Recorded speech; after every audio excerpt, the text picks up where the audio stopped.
Hello, friends. Just waiting for the radio show to start here.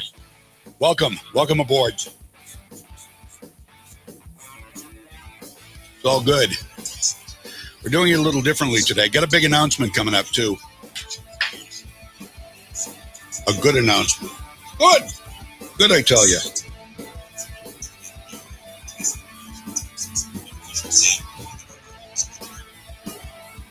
Hang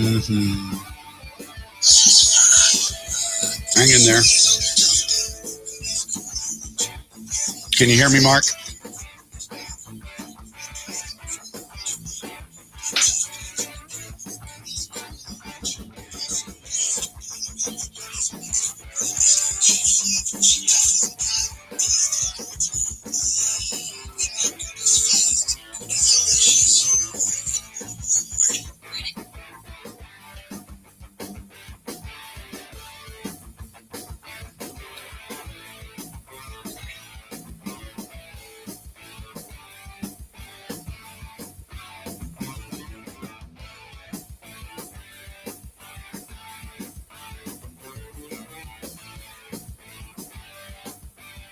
Good morning.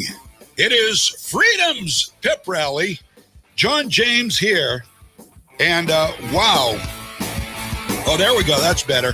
My everything looked really, really loud to me on this end right now. And I just want to double check with Mark.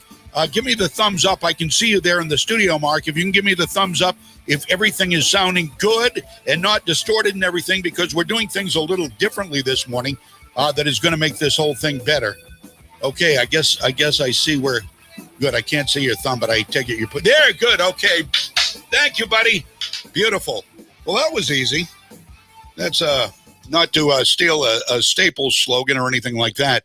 But I appreciate it, Mark and Jay and Mike and everybody working with us to make sure this thing gets on the air every day at the radio station, and we're good. And we just Here's the thing, we're doing the video feed and the radio station feed separately. I am now going, make a long story short, the audio is going directly to the transmitter and to the online feed. The video feed is completely separate. And before we were taking the actual audio on the radio, it was coming from the video feed. So now we're totally independent. So if the video crashes for whatever reason, the radio will still be on the radio and on the audio stream. So no worries there. And that's a good thing. Before we were worried if for whatever reason, YouTube or Facebook decided, well, this is against our community standards and they shut us down. We lose everything. We lose the radio and everything. So no more. Okay, here's my big announcement. I'm pretty excited about this. First of all, I've got to say I am praying, and I hope you are praying today for Mike Violette, who is having a procedure that has been in the planning stages for a long time. And I guess based on the amount of time that Mike plans to be out, that it's fairly minor, which is hard to believe. It's heart surgery, but I guess it's fairly routine. He's had apparently a hole in his heart. I can't even imagine what the hole is, where it is, what it looks like, or anything else. But I guess it's, for lack of a better word, he's not been worried about it. And the doctors, I guess he plans to be back Thursday. Let me tell you that. So apparently it's probably going to be one of those, what is it? Laparoscopic, where they do the insert in your veins or anything. I don't want to get overly medical here because I have no idea what I'm talking about. But given the fact that this is going to be a quick recovery time, I've got to believe it's not like an open heart surgery or anything like that. It's amazing what medical science can do now. So please keep Mike Violette in your thoughts and prayers today, as I believe today is the day he is undergoing the procedure, and we will certainly keep you posted as to how he's doing. And we will even try to get him on the. Who knows? He may even check in today, and we may get him on the air today. I doubt it, but I'm just saying. I mean, it seems to be, like I say, a pretty routine procedure. So just keep him in your prayers. Say a quick prayer for Mike right now, if you would. That would take you 10 seconds. And, he, it's surgery. Anytime you go under, I assume they're doing general anesthesia. Anytime you go under, it's a risk. When I had my colonoscopy, that was a risk in more ways than one. So they put you under and do their thing. And with any surgery, it's always a risk to it. So just say a quick prayer for him and wish him well. I already did this morning. So I'm good. I'm good with a maker. Yes, sir. Okay, so tomorrow and Wednesday, we have a guest host in for Mike Violette. This morning it was music. We want to keep the talk, if we can, we want to keep the talk going all the time when it's supposed to be on. So tomorrow and Wednesday, my friend Keith Hansen, who does a show, he does a national show at night, at 9 o'clock at night. He does a national satellite show from coast to coast. And he does it, his station, his home station is WSMN in Nashua, New Hampshire. So he'll be on tomorrow morning from his studio, which is in New England. So he'll be on tomorrow morning at 6. Lord willing, he's got all the same equipment. He will not be doing a video, I don't believe, unless we can think of a way. And there is a way we can feed the audio into a video, and we may get a video going so you can follow Keith on all of these same channels, including Right America Media, where he has been doing a show for some time. We are streaming at Right America Media, also at Legacy 1160. This is Facebook, by the way, American Women Who Bear Arms. My page, John Jon James, and Freedom's Pep Rally with John James. We are streaming at all those locations as well. So let's get into the show here, shall we? Let's start out like we always start out. We'll start out with a little history. Little bit of history from the Associated Press. The day is 5/10. It is May the 10th. And here's what happened from the Associated Press. Good morning and happy Monday. May 10th, 1869. Big trains stay off my back. You got 1,000 miles of track. At Promontory, Utah, a golden spike is driven into the ground, completing the first transcontinental railroad in the United States. 1933. Months after taking power in Germany, the Nazis stage massive public burnings of books considered to have un-German ideas. 1941. During World War II, Rudolf Hess, Adolf Hitler's deputy in Nazi Germany, parachutes into Scotland. Hess claims he's on a peace mission, but he's treated as a prisoner of war and spends the rest of his life behind bars. 1994. Nelson Mandela takes the oath of office to become South Africa's first black president after the end of apartheid. Also that same year, in Illinois, serial killer John Wayne Gacy is executed by lethal injection for murdering 33 young men and boys during the 1970s. And 1960.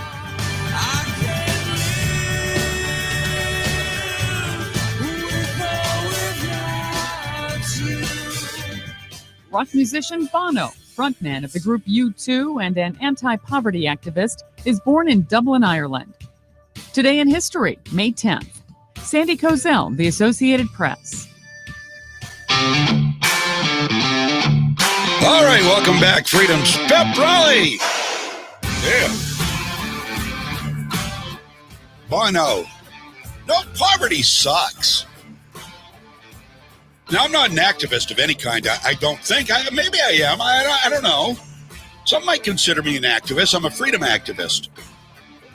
But, poverty activist, yeah, what the heck? I mean, poverty sucks. I don't believe in redistribution of wealth by any chance. Good morning, Casey. I have no care at all for redistribution of wealth. So I'm not an activist in that sense. I feel you work for what you get, right?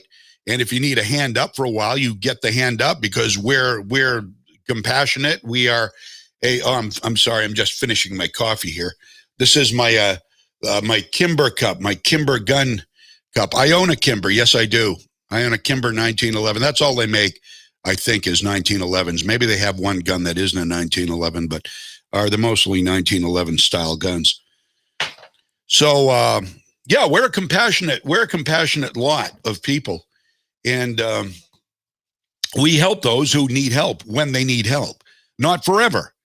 And unless there's a reason they need help forever. If they need help forever, and there's a good reason for it, I mean, but we're going to help them forever. We're not going to let anybody who can't do for themselves fall by the wayside. I don't believe in that. I don't think you do either. But there are a lot of people who can do more, who have more abilities, who just don't have the ambition. And I'm sorry, we aren't going to pay for your lack of ambition. I'm not about that. So poverty sucks, work's good. Picking yourself up by the bootstraps, which AOC says you can't physically do because she's smart that way. You pick yourself up by the bootstraps and you do what you can. And, you know, if you're still falling behind, then there is help. And most people will be willing to help you. So, and all this, John Wick's gun, is that right? Did he have a Kimber? I did not even know that. I did not even know John Wick was known for a Kimber. There we go. I got to balance out the audio here a little bit. Hopefully you can hear me okay. Hopefully I'm not too loud we've got two streams. No, everything looks good. Everything looks hunky-dory and Jim Dandy, which is good. All right. So, and I assume the Facebook, because we have more programs running now, I assume the Facebook feed and the social media, YouTube and all that is running hunky-dory as well. There should be no glitches or anything like that. If there are, I certainly don't see or hear them on this end. Checking your time right now on Legacy 1160 at 9:13 as we get your Monday going here. So anyway, we've got Keith Hansen, who is going to be on tomorrow. Keith is a great guy. And, you know, perhaps we'll even try to give Keith a call a little bit later on this morning and talk to him a little bit about what's going on. We had him on, and I was going to play the recording that we did with him before, but perhaps during a break I can call him up and we can talk with him on the air. And I did not see the letter that Shelley just got, and Casey I'm going to check it out. Is it on her? I would assume it's on her Facebook page. Casey, now let me update you on this. We are a work in progress. I mean, we are evolving as the morning goes on based on things I am sent. And Shelley Rudnicki, okay, I'm going to go to her Facebook page right now. Now, Shelley Rudnicki is the woman who was with Naomi Wolf a couple of weeks ago at the State House. You remember? Here's the deal, just to update you on what happened. It was an absolute horrendous mess. She brought a guest. Every representative, every legislator is entitled to bring two guests into the State House. And they can have those two guests with them at the People's House. The People's House is otherwise closed because of COVID, because of the tight reins Governor Mills is keeping on the people of Maine and the federal or the state government, rather. So Shelley Rudnicki brings Naomi Wolf, who is she's a progressive, and she is also a feminist. She's also a very objective and smart individual, a freedom-loving individual. She is one who loves freedom. See that? To me, that is the big delineation right there.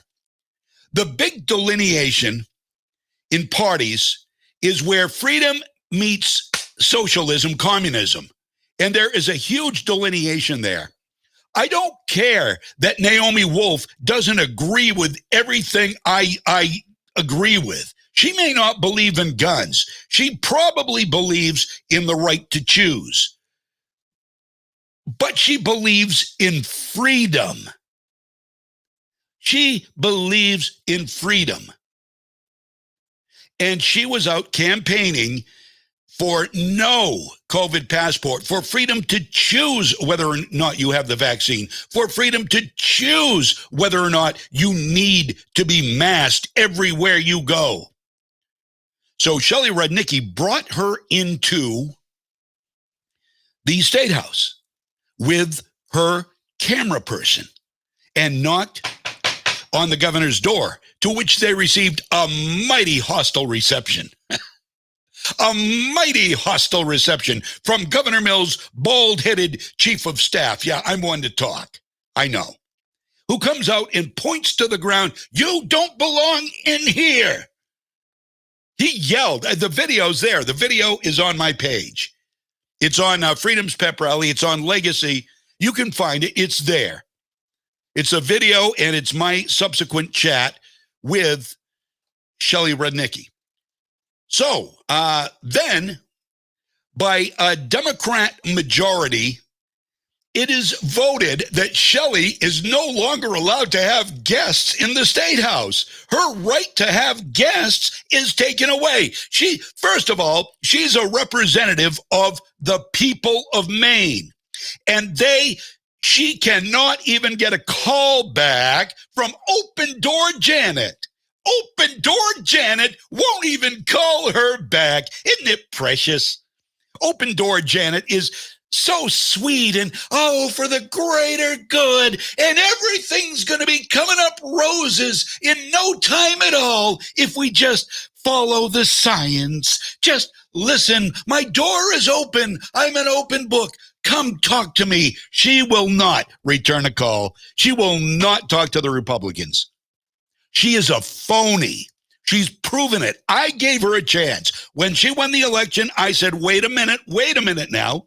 Give her a chance. Just give her a chance. Well, she has blown it. She has way blown her chance. So what we have here, now that Shelley Rudnicki's privilege has been revoked to have visitors at the people's house, because she had the audacity to bring in somebody who loves freedom.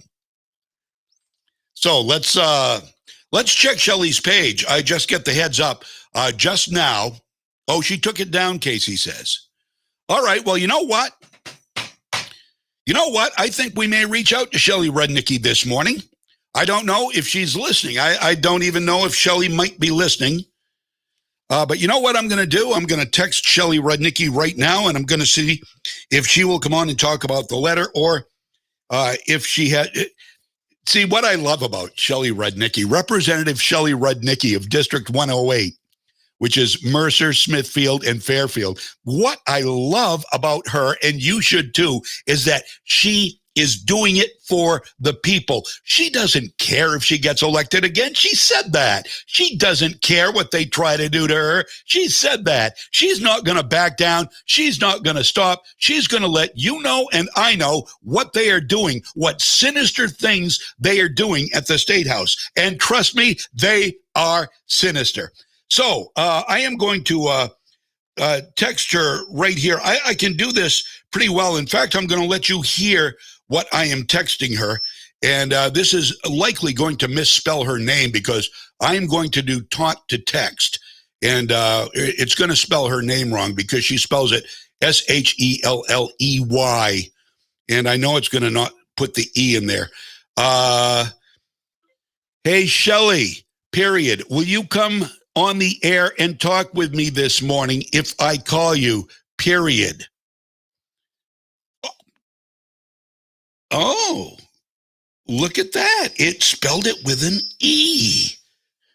Hold on, I got to turn these cans down. They're feeding back. Well, I'll be doggone. They're still... Oh, I see. I'm sorry. That wasn't my cans. Cans, that's what we call headphones. Cans. Wasn't my cans. It was the monitor was turned up. All right, so I've texted her, and now we'll see what happens. And I would love to get her. I thank you for the heads up on that, Casey. I missed that. It is how they operate, Lisa. It is how they operate. They operate in the dark. Lisa voted for Shelley. God bless you. You know that's the only way you're going to get transparency, is to vote people like Shelley Rudnicki into office, because she doesn't care. She just doesn't care. And I mean, Democrats and Republicans alike should be happy we have somebody like Shelley in there. because she doesn't care. She's going to let you know what's going on, what the Democrats, what the Republicans do, what anybody does.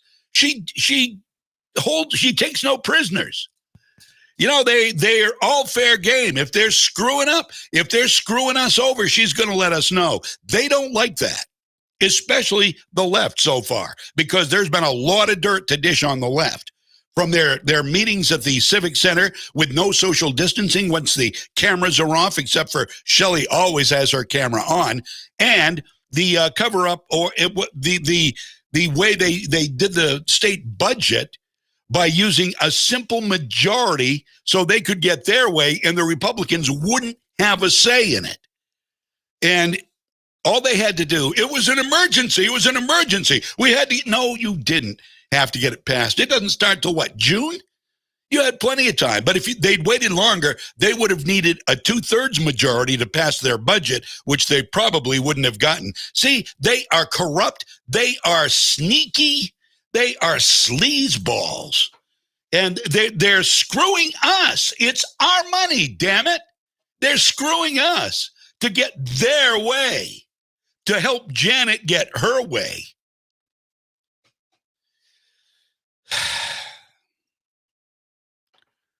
Oh, okay. All right.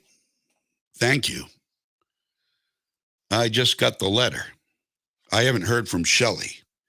I don't know she's going to talk with us. Okay, she texted me back. All right, this is great. This is unexpected. This was not part of the show prep.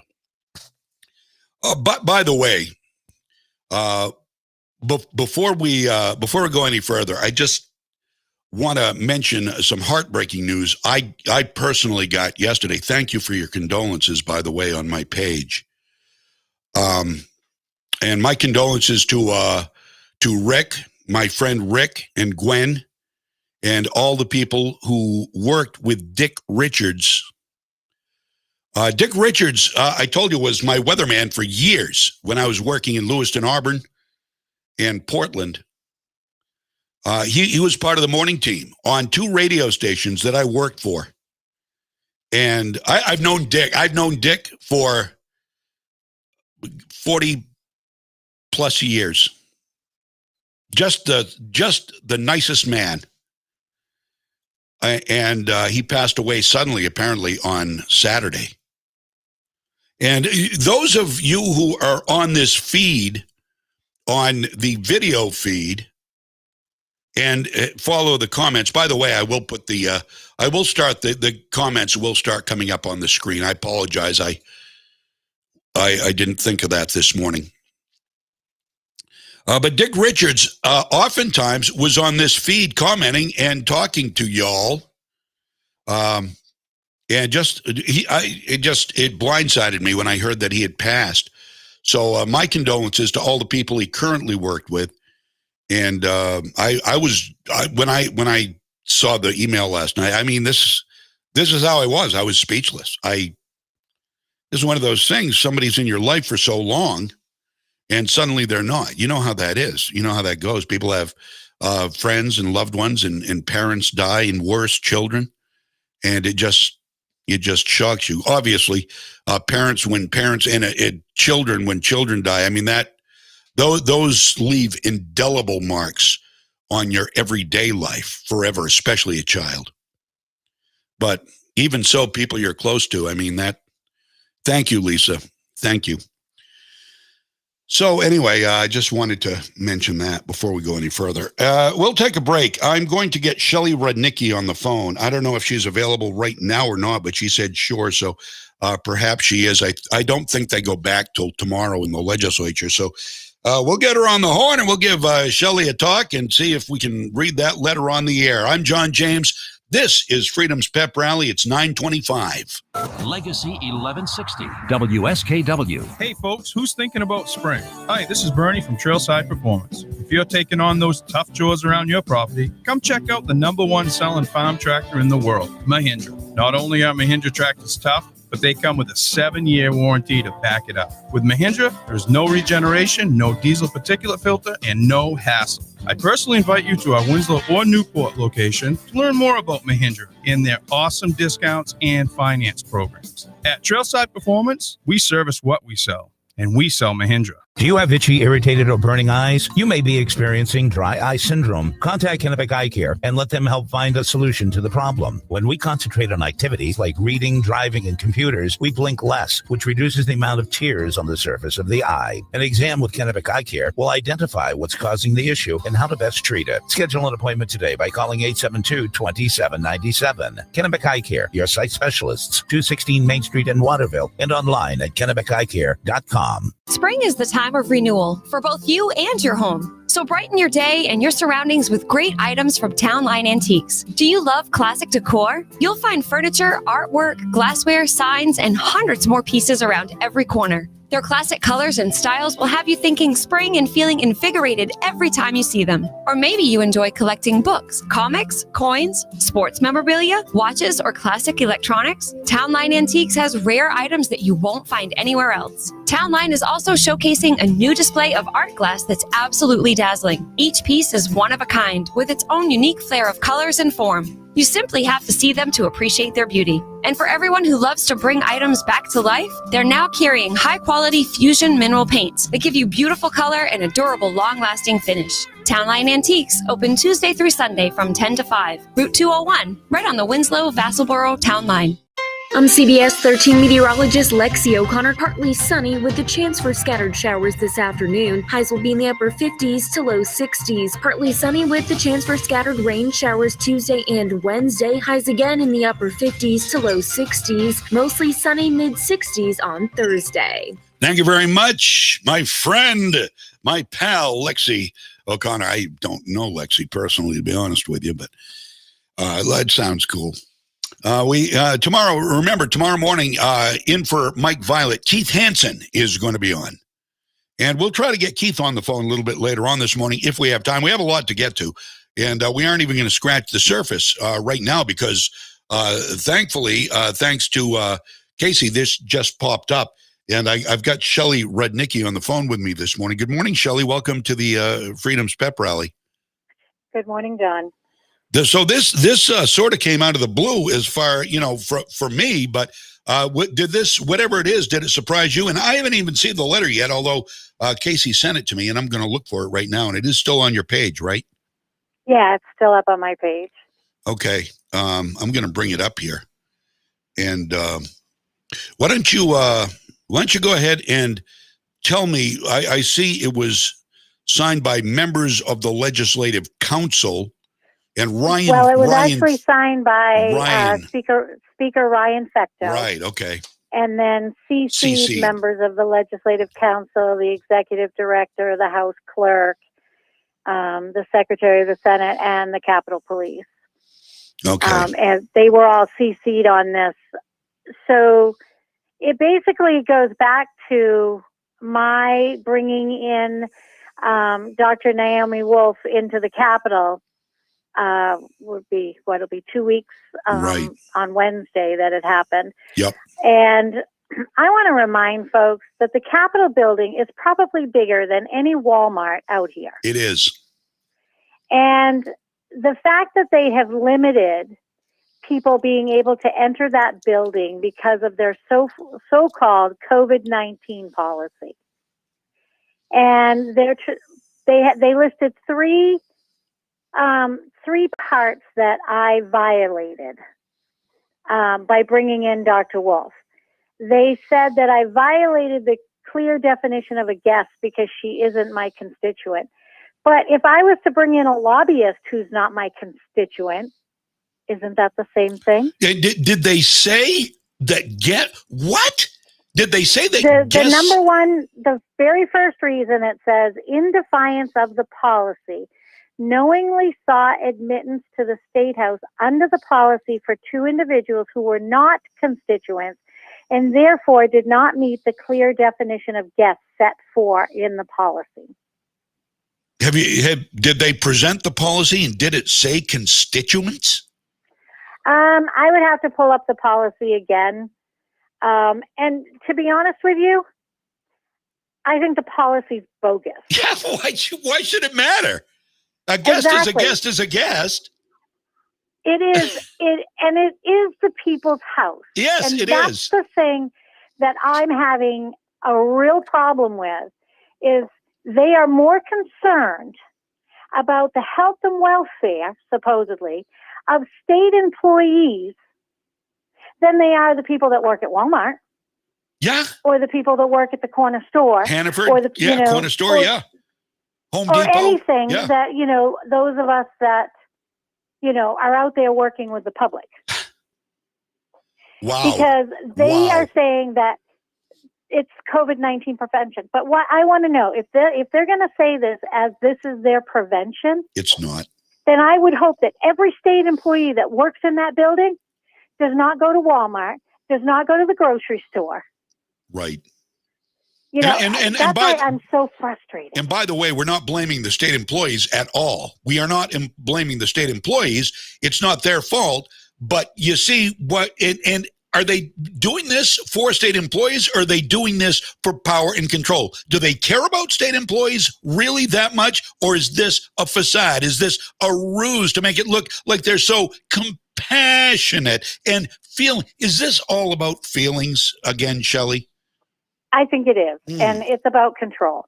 It's all about control. Clearly. And I think part of the reason they decided to do this is they're trying to intimidate me. Yeah. Yeah. Have you met me? I don't intimidate easily. I have met you. I love you. You are awesome. You are awesome. And this is... It's like, if anything, this ticks me off even more. Yeah, absolutely. Gives you more and resolve. And if I can do something to defy them again, I certainly will. So, and good. We love your resolve. You're not backing down. They want you to back down. They think you're going to cower and crawl into a corner and say, "Oh, I'm sorry, Ryan. I'm sorry, Speaker Fecto." But you're not going to, are you? No, I don't cower to anybody, and I don't back down. And I'm not at the State House today. I'm actually Zooming from home today, because I have an appointment later on this afternoon. Okay. But I think I will be knocking on the governor's door on a regular basis again. You should. If I'm at the State House, I'll be knocking on her door. Okay, so this started last March. So she's got an open door policy. She said this publicly on the TV. Open door policy. She really she feels like, this is all for the greater good. Please just bear with us. It's all for the greater good. So since last March, April, May, so that's 14 months. And you were in there putting sticky notes and pounding on the door and writing her emails. How many times has she met with you in the last 14 months? None. There's your open door, man. Not even a phone call. There's your open door. Phone call. There's your open door, Maine. There it is. There it is. And I will tell you, and I've mentioned this on my live before, is when I was, I guess, a private citizen, if you want to call it that. Right. I was on the school board, and when Paul LePage was governor, I actually met with him twice. Really? Because I set up an appointment to meet with him, and he had no problem. And he was one that always had an open door policy. Yes. That's what you call open door. Yes. Not what she's doing. Right. I mean, unless you're a Democrat, you don't get the... There may be a few folks that are Republicans. I know leadership has met with her, or at least Zooming with her. But as far as the rank and file Republicans, we don't. You're as important as the leadership. Met with me, and that could be that maybe I intimidate her. Well, you know what? She good. But this mask has to come off. She has to, and I'm not talking about the actual mask, but this mask of hiding behind closed doors and not talking with people who represent half of Maine, by the way, is wrong. And this is not representative government. And not allowing you to have guests in by saying, well, the guests have to meet this criteria. They're human. That's the criteria. They've got to be human. Okay? Beyond that, shut up and stop with your stupid rules. If they're human, if they walk upright, no dogs, no cows, no horses, humans, yes, with a representative. And that's what you did. And you brought in somebody who had an opposing view, even though they're of the same mindset, basically, in most all things, I would imagine. When it comes to freedom, you have an anti-freedom governor and you have a pro-freedom Democrat. I guess she's a Democrat. I know she's progressive, yeah. And the other thing they said that I did, because they have 3 different things that I did. The other thing they said I did, I was supposed to keep the guests limited to meeting the legislator in the complex under the space that the caucus controls. So I could only go to the House Republican office with my guests. And we went upstairs and we, the House, because everybody was over the Civic Center, there was nobody in the House Republican office. So when we went there, I couldn't get in. So we walked down the stairs to the governor's office. And that's one of the violations that they said that I did. And then the other violation they said I did is that I tried to get into the House chamber because I walked her over to see the chamber. Right, I saw that. Now, yeah, if you I had wanted that to on get video. in the chamber, I have a badge. I could have swiped the badge and walked into that chamber. Yep. I didn't try to get it. And they're trying to make it out like we attempted to gain admittance to the governor's office. We stood outside the door. On the video, you It's don't all see on me trying video. to force my way in. Right, it's all on video. Yeah. But we embarrassed the governor's office and Good. the governor's chief of staff, and I think that's what this is all about, is that we embarrass them. They should be embarrassed. That chief of staff, what I don't know what to make of him. He was pointing his finger down. He was mad. You don't belong in here. He was fit to be tied, that guy. Oh yeah, because they don't want to have to answer to the public. Of course not. Of course not. It's a good old boys and girls society. But they're representing us, and they don't want us to know what goes on. It's wrong, and you're calling it out, and I love it. Well, I'm going to keep doing what I'm doing. Good. And this is just, it's all a power play. Yeah, and right. So when I got this letter, the other part of this that really shows just what it's all about is the fact that they did this and didn't even ask me for an explanation. They sent this letter to the they actually asked the ledge council. They circulated a ballot rather than even having a meeting. They circulated a ballot requesting my privileges be revoked, and every Democrat voted against me, and every Republican voted for me. Yep. But it's circulating a ballot rather than even asking me for an explanation on any of this. It's the typical thing that they did, just like what they did in January under the mask crap that they pulled, trying to embarrass me and other legislators that were wearing a shield, and with Troy Jackson going right to the media instead of showing leadership and actually picking up the phone and calling me and the other legislators and saying, what you're wearing is really not appropriate. Would you wear a different shield or mask? Instead, they decide to go to the public and do it to the media. Yep. If they were true leaders, they would pick up the phone and talk to us. They aren't. They're ass kissers. I'm sorry. Yes. That's all they are. They care, it's all insidious. Oh, I want the rest of the caucus to be happy with me and think I'm cool. So I'm going to go to the media. I can go to the media and they're going to listen to me, and I'm going to say just like it is. And I'm going to embarrass those Republicans, and they're going to think the Republicans are evil and they're trying to spread disease. And this is how they operate. And then they do all this stuff behind closed doors, including the budget, including meeting at the Civic Center where it's not socially distanced, which is the reason why they said they wanted to go to the Civic Center. This is all a ruse. It's all a huge joke. And we are we're the target of the joke, and we don't think it's funny. No, but and right now it almost seems kind of like, what can we do? Right. And I think that's the issue everybody is feeling, is like, well, what can we do? They're controlling everything. And I think that's the hardest part for me, other than to keep speaking out. I don't know what else I can do. Right. Yeah, I know. I mean, your hands are you're bound by the mob. Right. You know, it's not quite as violent a mob as we've seen in some of the cities, but it's a mob. It's mob think, group think, nonetheless.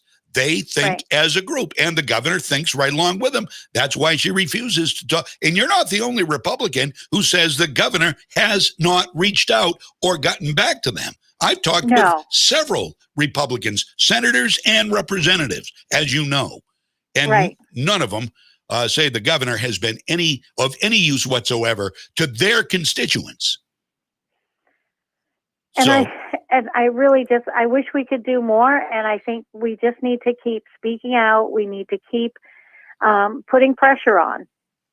And, you know, one of the things that I actually got a message from somebody, and if you look at the numbers from the start of this to December and how many deaths there were in the state of Maine under their COVID stuff. Right. It was like 240. And when the governor put in her mask mandate and without any kind of medical exemptions, it's almost a 200% increase, over a 200% increase. Interesting, How isn't is that possible if masks work and if masks are not the problem at this point? Right. But the masks are now a tool of the left. Yeah, it's a tool to control us. Right. And that's what all of this is about. That's what this letter is about to me.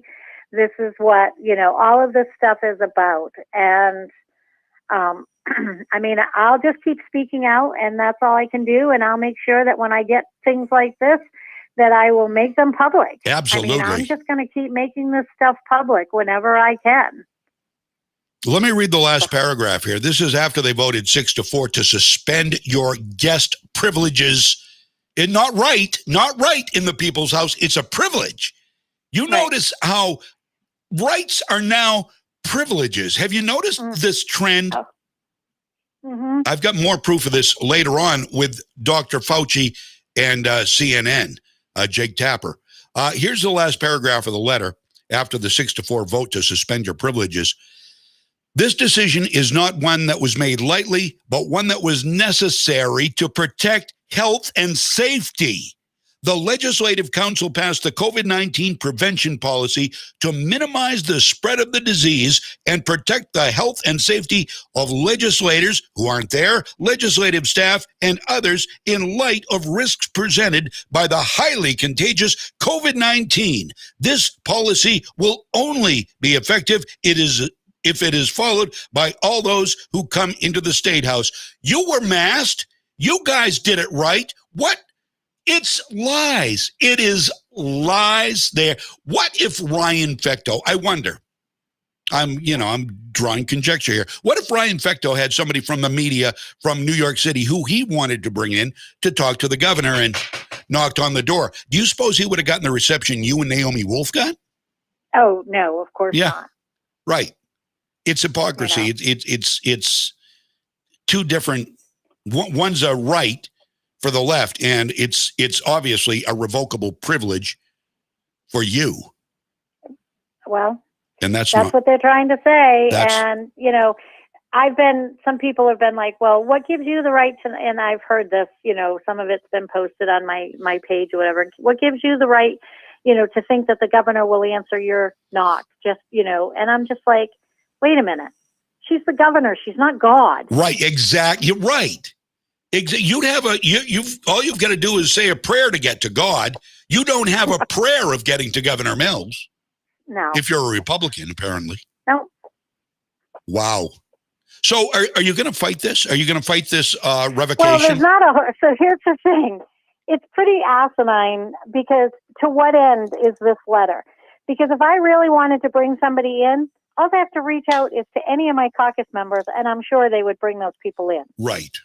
Now, and not only that, they're only allowing, this is the kicker in this whole thing. It's only 2 guests per caucus.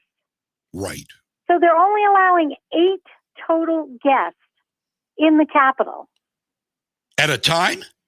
At a time. Really? If you follow their COVID rules, which is 2 guests per caucus. Go to Walmart or a Hannaford or a small store or any restaurant. You're right. You're absolutely right. And these people have... It actually makes no sense. I am signing on to the lawsuit. This will actually be part of that. Thomas Renz? As well. Is that the Thomas Renz lawsuit against the governor? There's a lawsuit that's part that Heidi Sampson is involved in, and that's the one. Okay, I think it's the same one. Yeah. Oh, geez, I really hope that gets traction. I really do. Yeah, me too. Now, are the rest of the Republicans as obviously many of them aren't as vocal. Some are. Heidi Sampson's a good example. But are they there with you? Are there any that are saying, well, they're kind of right. You really shouldn't be bringing people in.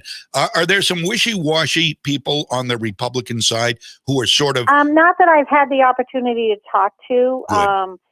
Again, we're not together. Right. So we don't see, each other or see as much of each other. We were actually supposed to go in session on Thursday, but a couple people have tested positive for COVID, so that they have put session off until next week. Okay.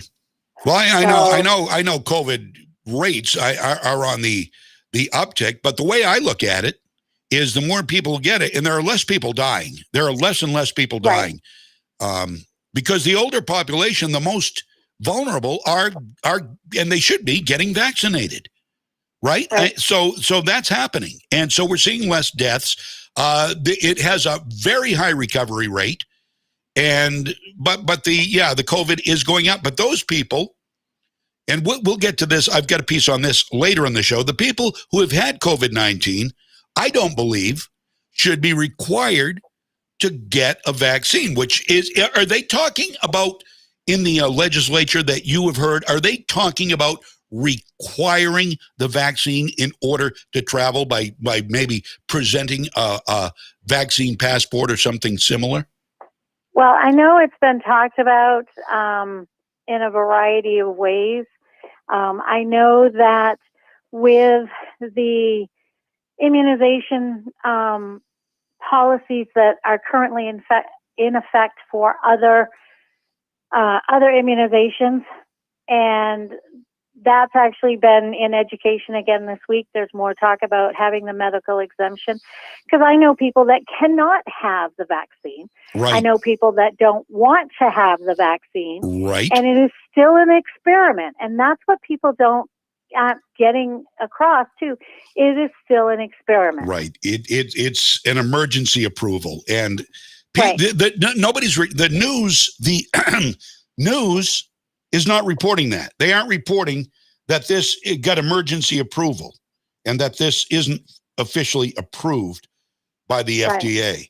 And as you know, maybe or maybe not as a result of the fact it hasn't been tested enough, there are some side effects that can be very serious. In fact, again, to tease something coming up, you may want to hear this. 17-year-old boy in Utah, 17-year-old high school athlete, severe reaction. Not sure if he's going to survive or not. Wow. We'll talk. We've got his mother was on a newscast in Utah, and we'll hear her later on and hear what happened there. It's heartbreaking and a little scary. People who aren't really at risk if they get COVID-19 are maybe at more risk as a result of the vaccine. And so there's a lot to consider. And again, I don't say that you shouldn't get the vaccine. I'm not going to do that. That's up to the individual. Right. But I shouldn't be judged for not getting it, and you shouldn't be judged for getting it. Right. It should be your choice. Absolutely. On whether or not you get the vaccine. And I think, and I actually had, so Representative Tracy Quint is a nurse. Yep. And she is from up in the county. And we were actually talking not too long ago about the youth getting the vaccine and why they're pushing it on youth.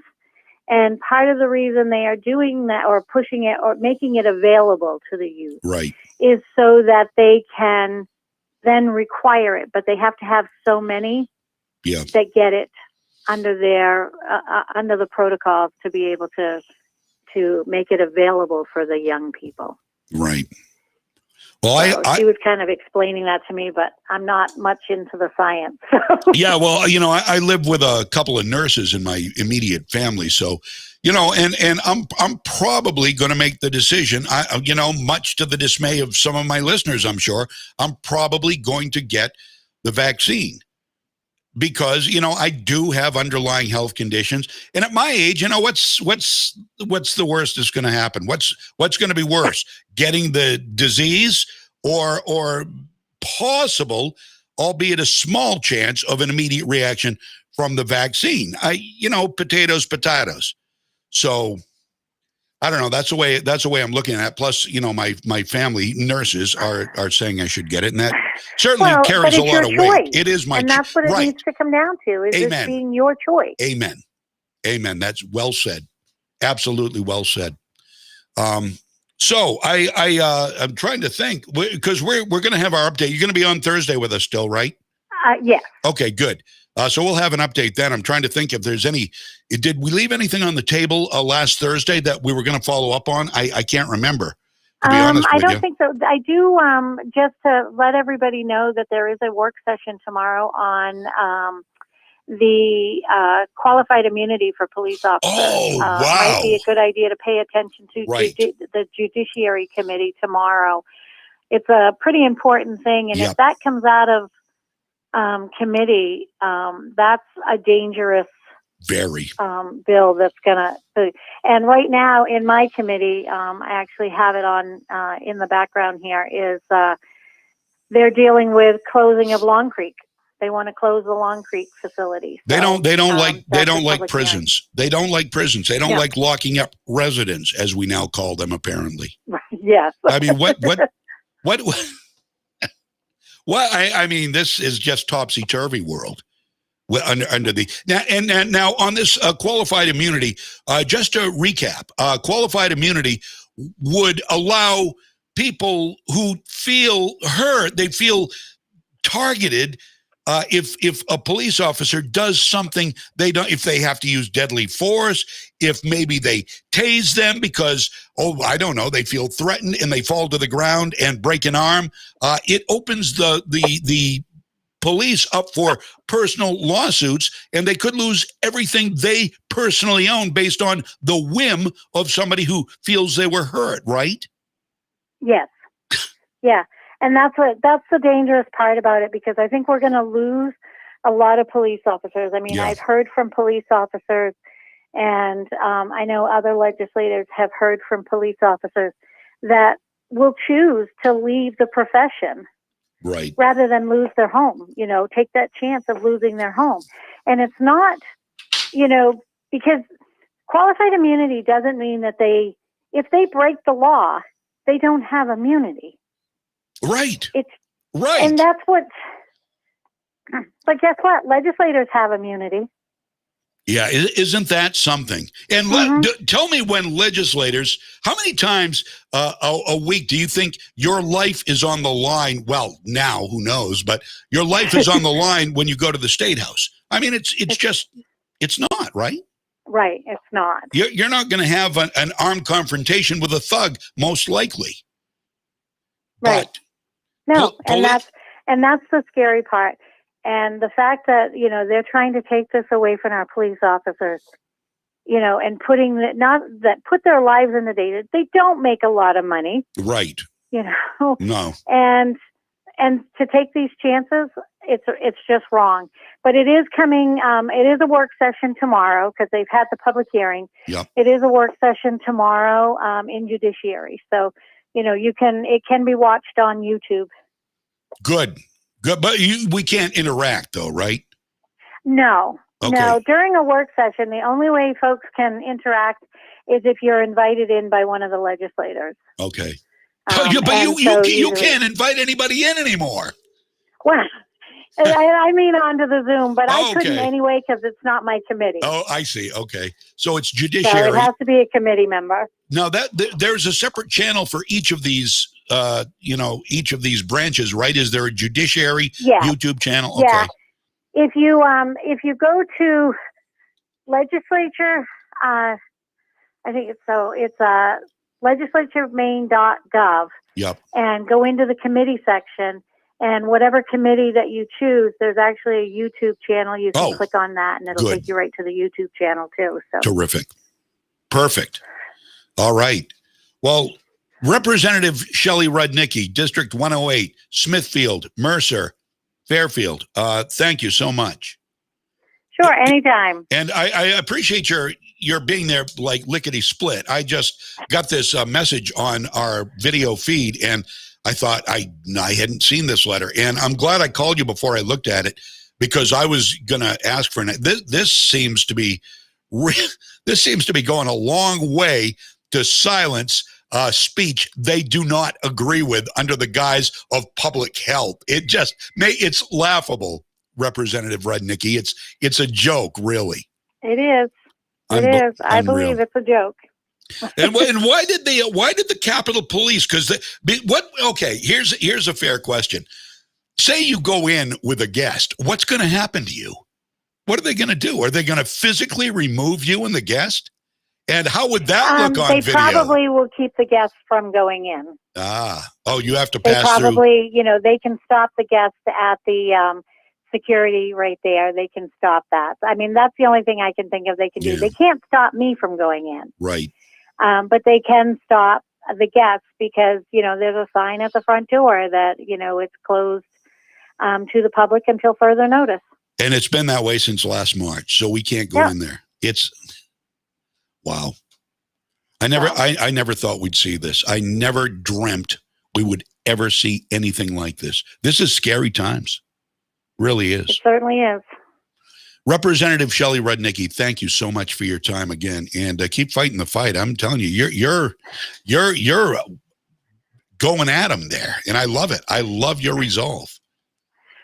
Well, thanks, John. And we'll talk with you Thursday, if not before. We'll see what comes up. Okay, sounds good. All right, and what time is that judiciary hearing tomorrow on the? I believe it starts at 9 a.m. 9 a.m. Okay. All right, great. All right, thank you so much. Okay. Have a great day, Shelley. Bye-bye. All right, bye. Shelley Rudnicki, representative of District 108 in the great state of Maine. Great representative right there, I'll tell you. We need more like her. We need more with the resolve that she's got. We'd be in a lot better place. Be a lot less secrets being kept in Augusta, I'll tell you that, too. We'll be back with more. I'm John James. This is Freedom's Pep Rally. Legacy 1160, WSKW. Maine State Credit Union is excited to announce registration is open for the 2021 Feed Me Virtual Walk to End Hunger in Maine. The event runs April 24th through May 31st, and you can register to walk or run a 5K, 10K, half marathon, or marathon all at once or over the course of the event. Everyone who registers will receive a free Feed Me t-shirt with 100% of the proceeds going directly to local hunger organizations. Find all the information to register at mainstatecu.org. Proudly supported by Charlie's Motor Mall, the Element Group, and GHM Insurance. It's a new year. Aren't you tired of walking over the same beaten up old flooring? It's time you installed a new floor that offers premium durability by contacting HT Winters about their line of Tarkett Pro Gen tile and wood flooring. Tarkett is designed to stand strong in all seasons against water, dirt, and sunlight. The best way to improve your home this winter is to install Tarkett Pro Gen tile and wood flooring. HT Winters, 43 Bay Street in Winslow, and online at htwintersflooring.com. What's important here at Moody's is we have a lot of opportunity for upward mobility. Moody's definitely helped me through. They sent me to school. I got my degree in business. I had the demeanor and I had the willpower and the want. Our trade is constantly changing and there's always new challenges that arise. I definitely feel like an owner. It's very exciting. When you like what you do, you like your job, you like the people you work with, what else could you ask for? Bring your skills to Moody's and build a long-term future with us. I'm CBS 13 meteorologist Lexi O'Connor. Partly sunny with the chance for scattered showers this afternoon. Highs will be in the upper 50s to low 60s. Partly sunny with the chance for scattered rain showers Tuesday and Wednesday. Highs again in the upper 50s to low 60s. Mostly sunny mid-60s on Thursday. From the Home Auto Group Studios, Farmington Ford and Franklin Chrysler in Farmington. This is WSKW, Skowhegan, Augusta, Waterville, Legacy 1160. ABC News, I'm Alex Perche. The CDC now says that 152 million Americans have received at least one shot of the COVID vaccine, which means almost 60% of the population has been vaccinated, at least somewhat. We're still waiting for approval for the Pfizer vaccine to be given in adolescents. That FDA authorization could come today. The horse racing world has been rocked by a controversy involving one of the most well-known trainers in the sport. In a post-race drug test, 3-year-old Medina Spirit was flagged for having 21 picograms of the steroid betamethasone in his system. It's like a grain of salt in an Olympic-sized pool, says trainer Bob Baffert. Despite the tiny amount of the drug, Medina Spirit may be stripped of his Kentucky Derby win, and Baffert could be suspended from the sport. It all depends upon the results of further testing on the horse's samples. Jim Ryan, ABC News. A cyber attack at one of the nation's longest oil and gas pipelines could mean an increase in the price of gasoline. This is ABC News. In Jerusalem today, more than 300 Palestinians hurt in clashes with Israeli police around the Al-Aqsa Mosque in the last days of Ramadan. Palestinians throwing stones and police responding with tear gas and stun grenades at the mosque, the third holiest site for Muslims. With the opening ceremonies for the delayed Tokyo Olympics just a couple of months away, the head of the International Olympic Committee has put a planned trip there on hold amid surging coronavirus cases in Japan. ABC's Tom Rivers has more from the foreign desk. With COVID numbers rising, IOC chief Thomas Bach is pushing back his trip. He was to meet the torch relay next week, but that's been scrubbed for now. The visit made impossible due to the state of emergency in Tokyo and other parts of the country being extended until the end of the month. The postponement, not a good sign. The Olympics are scheduled to open in just over 10 weeks. Tom Rivers, ABC News at the Foreign Desk. Alex Perche, ABC News.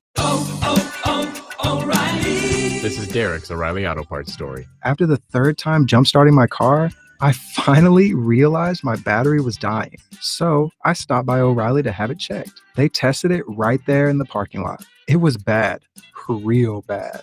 But they helped me find the right battery for my car and even installed it for free. Now my car starts like new.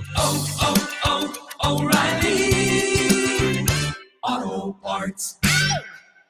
Liberty Mutual Insurance Company presents Doug. And we're back with Limu, Emu, and Doug for the final question. Category is things you climb. All right, Limu, what do you think? You sure? We're going with Liberty Mutual customizes your car insurance so you only pay for what you need. Oh, so close. We were looking for stairs. Huh. Only pay for what you need. Liberty, liberty, liberty, liberty.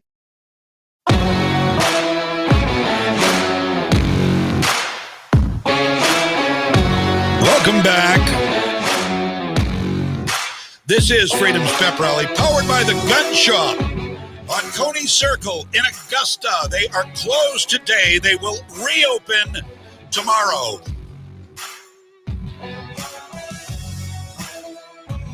Tuesday through Saturday, they're open for you. Beautiful store, beautiful store. I encourage you to go see the store. Even if you don't buy anything, you see it, you'll want to buy something. I guarantee it. It's a treat. It really is.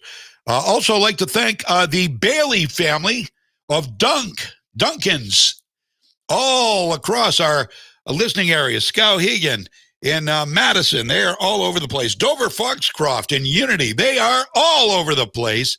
Thank you to Ed and Colleen Bailey. Just a great, great family.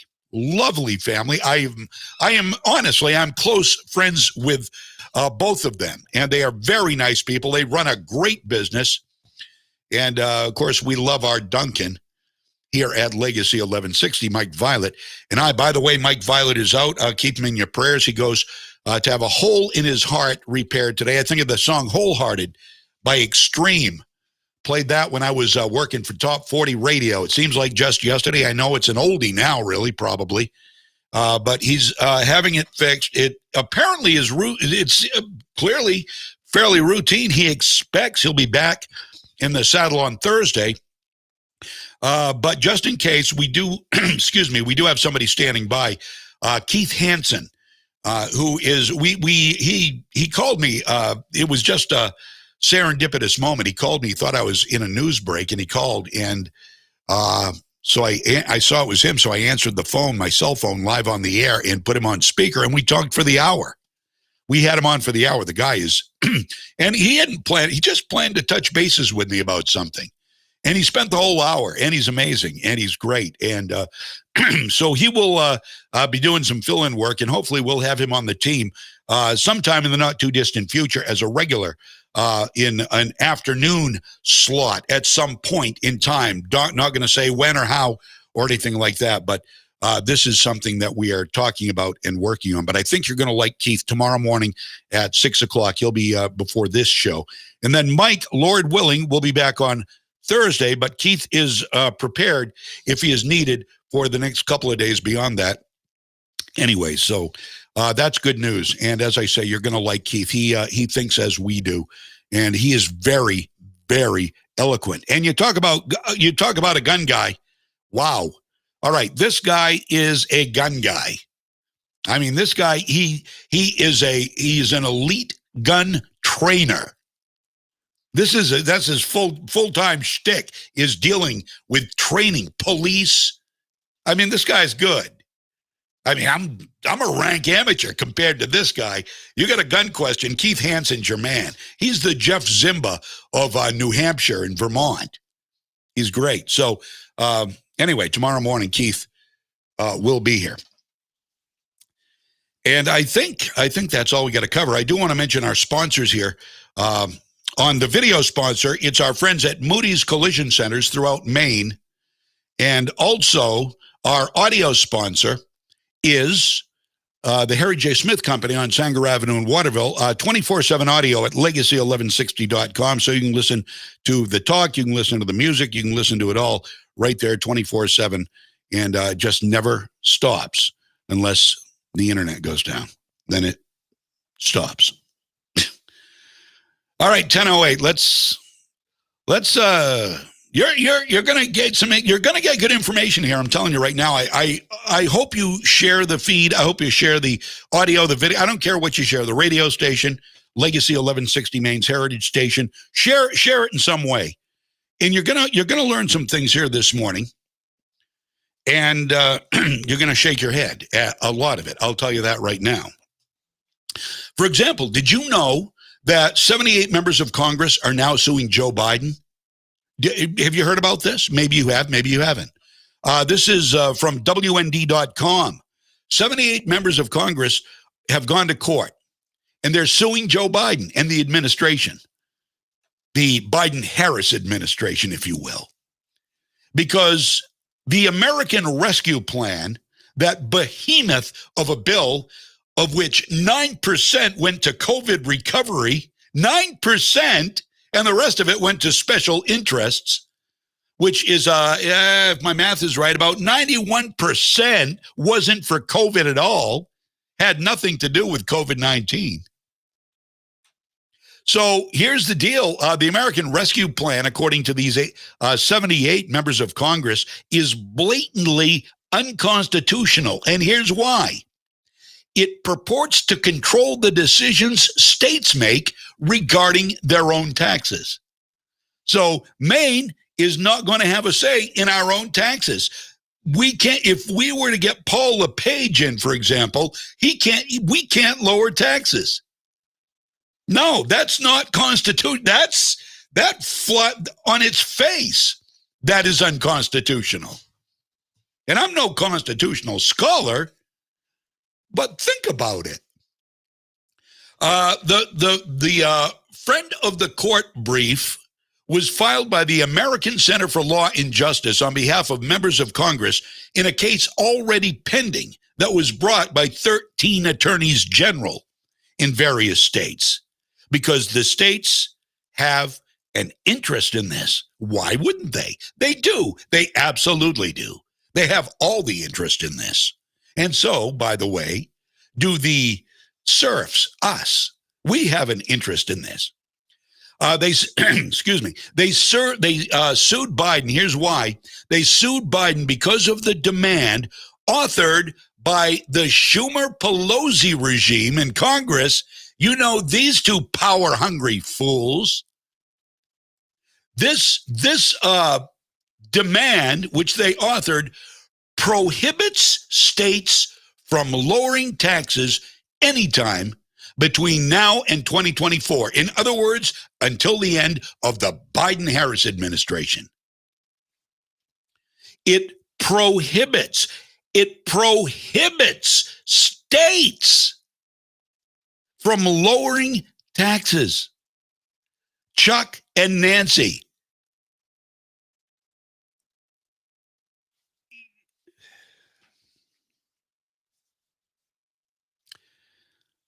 Right, Casey. Taxation without representation.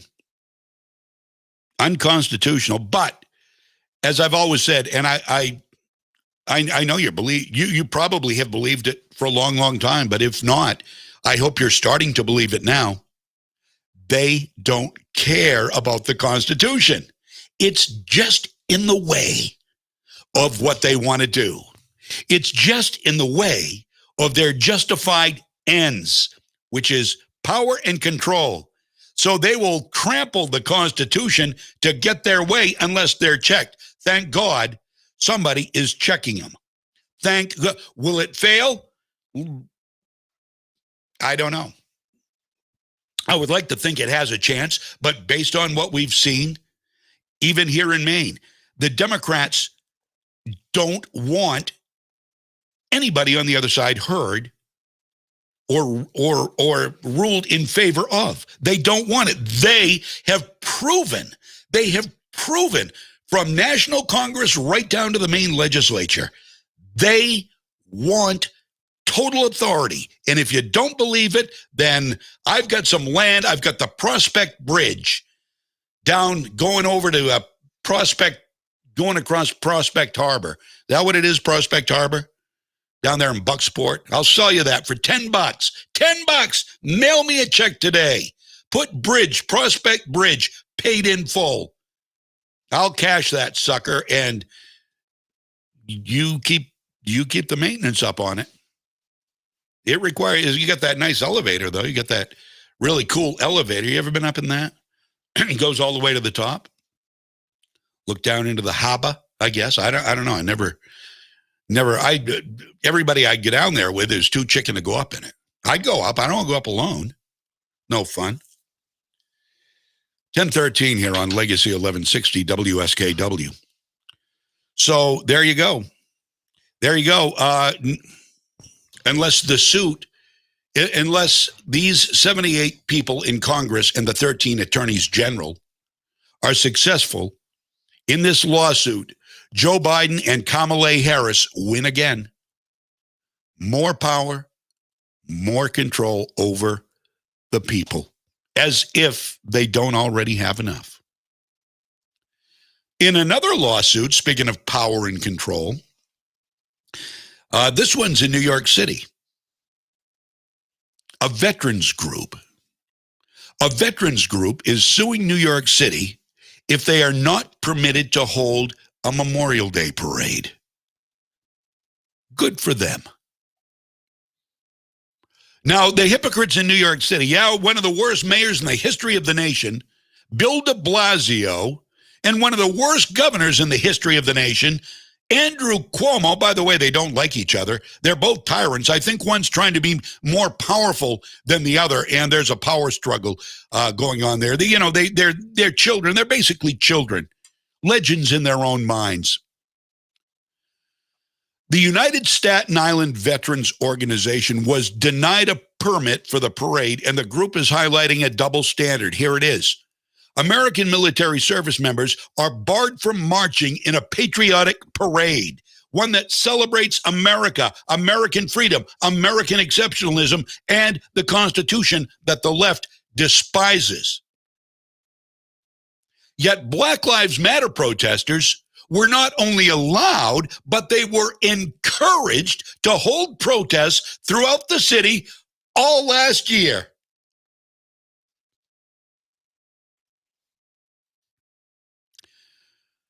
The United Staten Island Veterans Organization, in association with other veterans groups, 16 of them, as a matter of fact, has sponsored the annual event for decades.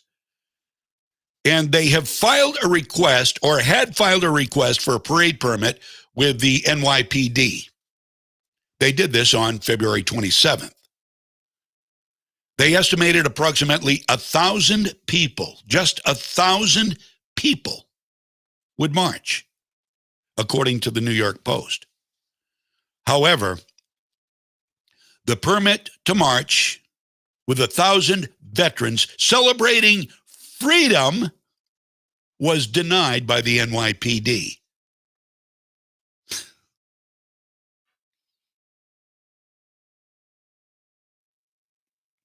It was denied because of Democratic New York City Mayor Bill de Blasio's executive order signed last year restricting public events due to COVID-19. Bill de Blasio. Now, this veteran Staten Island organization pointed out clearly Black Lives Matter protests, which not only were marches of thousands, but also escalated, many of them escalated into horrible riots that killed people, that destroyed businesses, destroyed lives and livelihoods. They've been allowed since May 28th, 2020. That's when George Floyd was killed. BLM. And the killing, turns out, wasn't even a racist killing. There wasn't one word of racism brought up in the whole Derek Chauvin trial. Not one word of racism. Wasn't even racist. And yet these thugs went out and they murdered, they looted, they destroyed, they burned. They killed. No problem, de Blasio. No problem. No problem. They're just exercising their First Amendment right. What about our veterans? What about our veterans? God bless our vets. If they want to get together and they want to march, and they have been to war, they have offered up to and including their lives for this country. The least you can do is allow them, get off your sorry ass, stand up and say, we are going to let the veterans march to celebrate American exceptionalism, American freedom, and our Constitution, and our God-given right to assemble peaceably. But that's constitutional. Yesterday, here's something. Yesterday, there was a rally in Brooklyn, New York, and this rally was for Black trans lives. Yeah, there is a group for everything. So you might think, well, that's probably a small rally, right? No, you've got to see the drone shot. You've got to see the drone shot. It drew a massive crowd of people standing shoulder to shoulder. A drone video, which is, you can see it, you can find it online. Just type in Black Trans Lives Brooklyn and you'll find it in Google. A drone video shows the Woodstock-esque crowd. That's what it looked like from above. All you could see, it was literally a sea of people in New York. And here's some audio. Listen to this crowd. Today, I call upon each and every one of you to make a commitment. Today, I urge you to commit that today is the very last day that transphobia will claim the lives, loves, and joys of Black trans people. Listen to that crowd. That's an Olympic-sized crowd there. And they're the huddled masses. They're in Brooklyn, squeezed together like sardines, thousands upon thousands of them. Where's the outrage, Bill? Where's all the arrests? Illegal gathering. Well, they were peaceable, it seemed. They didn't seem to be throwing things or setting fires or fighting. I don't know. I wasn't there. The right of the people to peaceably assemble. Okay. I'll give you that. So why can't the veterans march on Memorial Day? Why would they? Power and control. That's the end. We're almost at the end. The end is power and control. The means are whatever it takes. Allow unrest. Stamp down on peaceful gatherings where veterans and pro-American people are involved. Decline those permits. Allow the rest to turn the other cheek. Turn the other cheek when special interest groups get together to rally for black trans lives. Well, again, I maintain that all lives matter. Whether you're black trans, whether you're white heterosexual male, whether you are a female, whatever color, whatever ethnicity. If you're a human being, your life matters. Up until you do something to infringe on somebody else's life or to take that life, then your life suddenly doesn't matter as much. And you might even get shot and killed by the police, whether you're black or white. Oh, there's a epidemic of police murdering black. No, there is not. It's a lie by the lamestream media and by the activists. They lie for power's sake. It drives a wedge. It creates resentment. It creates anger. And it plays into the hands of the left. And the people doing the people falling for it, drinking the Kool-Aid, who believe the media, every word they say, they're the problem. They are the ignorant problem in this country. They are allowing us to be destroyed from the inside out because they are listening to what they are told and they are complying with what the left wants. All a means to the ultimate end, power and control. And it's coming to a neighborhood near you. Don't believe me? Just look around. Look around at the COVID-19. The COVID-19 mandates are the executive in Maine. In Maine, the executive authority to the governor is renewed again and again and again and again. Still, I go to my store, mask requirements by governor's edict or something similar. I don't think they use the word edict. Governor mandates that masks need to be worn. No mask, no enter. Well, if you forget your mask, I guess you're screwed because they aren't handing them out like they used to. You have any mask in here? No. Well, okay, see ya.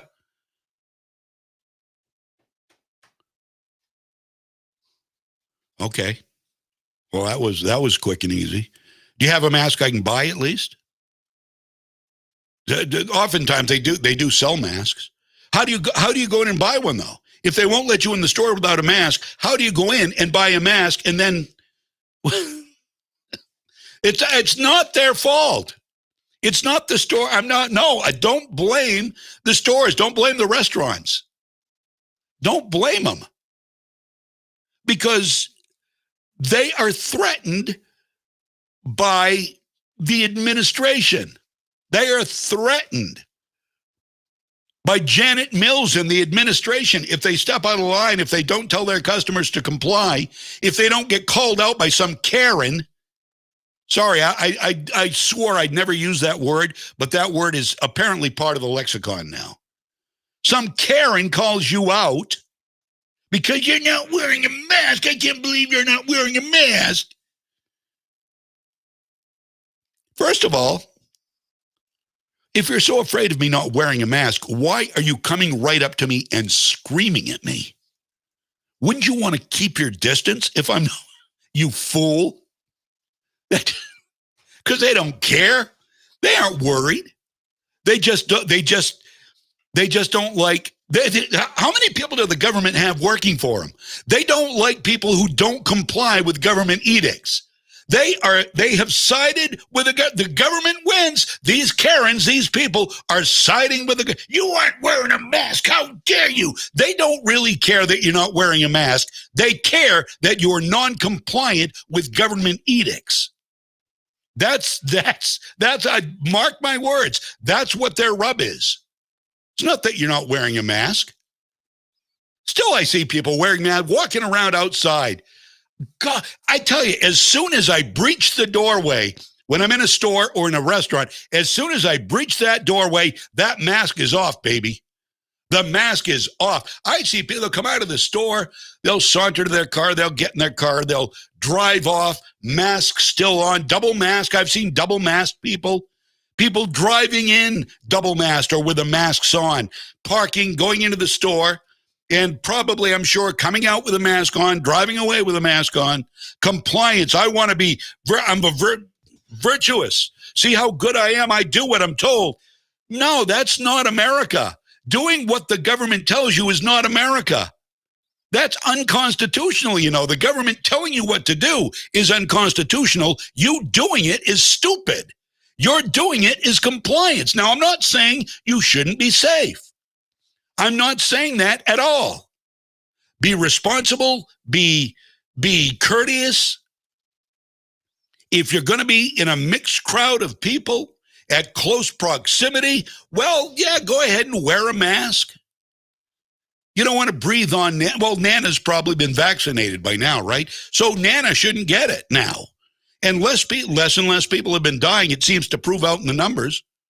Yet we're going to be wearing masks maybe forever. Yeah, well, I've got more on that too.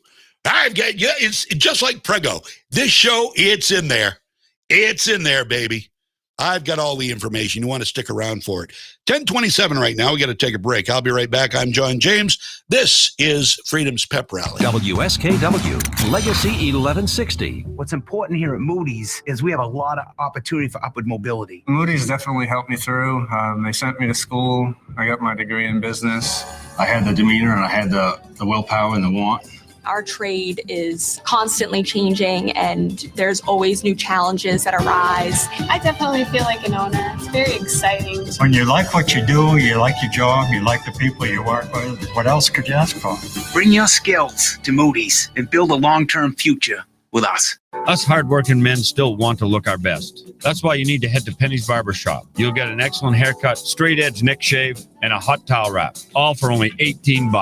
Hi, I'm Christine, and I know what you're looking for when it comes to a great haircut and shave. From traditional styles to new ones, we listen to our customers because we have done it all. When you look good, you feel good. So call Penny's Barbershop to set up an appointment today at 380-6224. Penny's Barbershop, 173 State Street in Augusta, next to Enterprise. Spring is the time of renewal for both you and your home. So brighten your day and your surroundings with great items from Townline Antiques. Do you love classic decor? You'll find furniture, artwork, glassware, signs, and hundreds more pieces around every corner. Their classic colors and styles will have you thinking spring and feeling invigorated every time you see them. Or maybe you enjoy collecting books, comics, coins, sports memorabilia, watches, or classic electronics. Townline Antiques has rare items that you won't find anywhere else. Townline is also showcasing a new display of art glass that's absolutely dazzling. Each piece is one of a kind with its own unique flair of colors and form. You simply have to see them to appreciate their beauty. And for everyone who loves to bring items back to life, they're now carrying high-quality fusion mineral paints that give you beautiful color and a durable, long-lasting finish. Townline Antiques, open Tuesday through Sunday from 10 to 5, Route 201, right on the Winslow-Vassaboro Town Line. I'm CBS 13 meteorologist Lexi O'Connor. Partly sunny with the chance for scattered showers this afternoon. Highs will be in the upper 50s to low 60s. Partly sunny with the chance for scattered rain showers Tuesday and Wednesday. Highs again in the upper 50s to low 60s. Mostly sunny mid 60s on Thursday. Thank you very much, Lexi. Nice outside right now. Looks very nice. I can't wait to get outside and maybe do some stuff today. Do some raking. Get some of the rocks off the lawn the plow put on there last winter. Fun stuff, right? By the time I get all the rocks off my lawn, two things. Summer will be over and my lawnmower blade will need to be replaced. I guarantee it. Happens every year. Happens every single year. 10:31 right now on Legacy 1160. And Elon Musk hosted Saturday Night Live and the left blew a head gasket. The left blew it. Now, you know what? I didn't watch it. I haven't seen it. I'll probably go back and watch it today. Oh, Miley Cyrus was the guest. Ooh, Miley Cyrus. Yeah. What was the show she did for the kids? Remember she did a show for the kids. I can't remember what it was called. Anyway, so Elon Musk was on Saturday Night Live, and the left blew a head gasket over it. Absolutely blew a head gasket over it. Elon Musk isn't woke enough. You know what I took away from it? Elon Musk said he had Asperger's syndrome. And he's one of the smartest guys probably in American industry. And this is what he's not woke enough. That's how degenerate our society has become. They don't say, whoa, a guy admits he's got Asperger's syndrome. Form of what is it? Is it not Down syndrome, is it? Maybe it is, but it's something similar to that. And this guy is a genius. The guy is a freaking genius. So what an inspiration, but no, he's not woke enough. Well, stand-up comedian Dave Chappelle had a word or two for the woke left. According to Fox News, he was confused over Elon Musk's hosting gig on SNL. He made waves hosting the show alongside musical guest Miley Cyrus. Sexy Miley. Yeah, she's something else. Sexy Miley. Autism, thank you. Thank you. I know, I'm sorry. It's autism. It is high functioning autism. So he said he had that. Asperger's syndrome. Now, in the weeks leading up to Elon Musk's appearance, reports claim that several of the new woke SNL cast members were irate. In fact, a source told the New York Post the new cast are getting a little too big for their britches. Now, Dave Chappelle, who previously has hosted the show, questioned the uproar during an interview with Joe Rogan that was on before Musk's appearance on SNL. Like you said, no one can be woke enough, Chappelle said on the Joe Rogan Experience. The left hates Joe Rogan too, by the way. He says, I'm torn because I like a warrior for a good cause, but I'm really into tactics. You're not going to nag people into behaving. In fact, if you continue with this tone, even if you're right, you'll be very hard to hear. He called Musk incredibly kind. I teased him about being the richest man on earth, and he took it with good humor, Chappelle recalled after meeting Musk. What's funny, I had hung out with him years ago after I quit Chappelle's show. We hung out on a tour bus. And he says to me that night, I met you before. I'm like, well, I have no recollection. And he looked kind of hurt. See, blah, blah, blah. Saturday Night Live doesn't make a habit of having business executive hosted show, but Musk is far from a stuffy corporate type. He regularly jokes around on Twitter, where he has nearly 52 million followers and has gotten into legal trouble for making disparaging remarks about critics and hinting that he might lead a buyout of Tesla that resulted from him getting fined $20 million by stock market regulators. And the woke crowd just hates him. He left California. Wow. You can't be serious. And he admitted he had it. He said, I have Asperger's syndrome. I think that's powerful. That's very powerful coming from somebody like him, I think.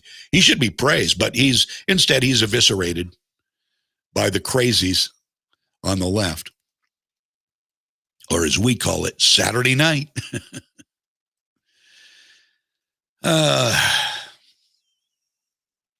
Well, guess who's running for president? Guess who says,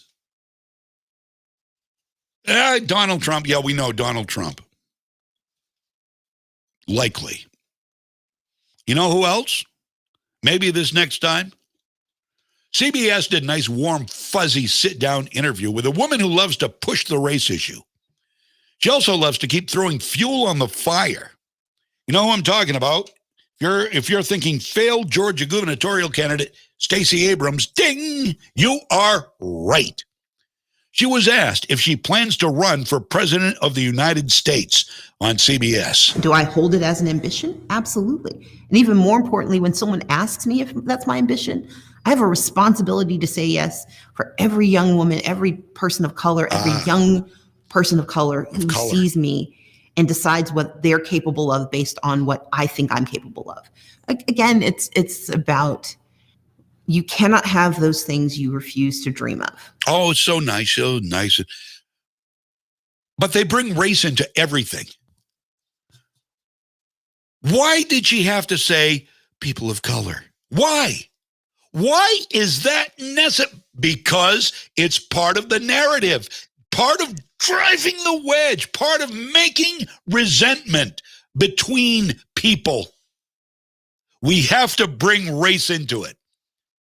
She's what we need, another person in power to keep racism fueled, to keep the mob angry, to keep resentment between people at the all-time high that we've seen over the last year or so.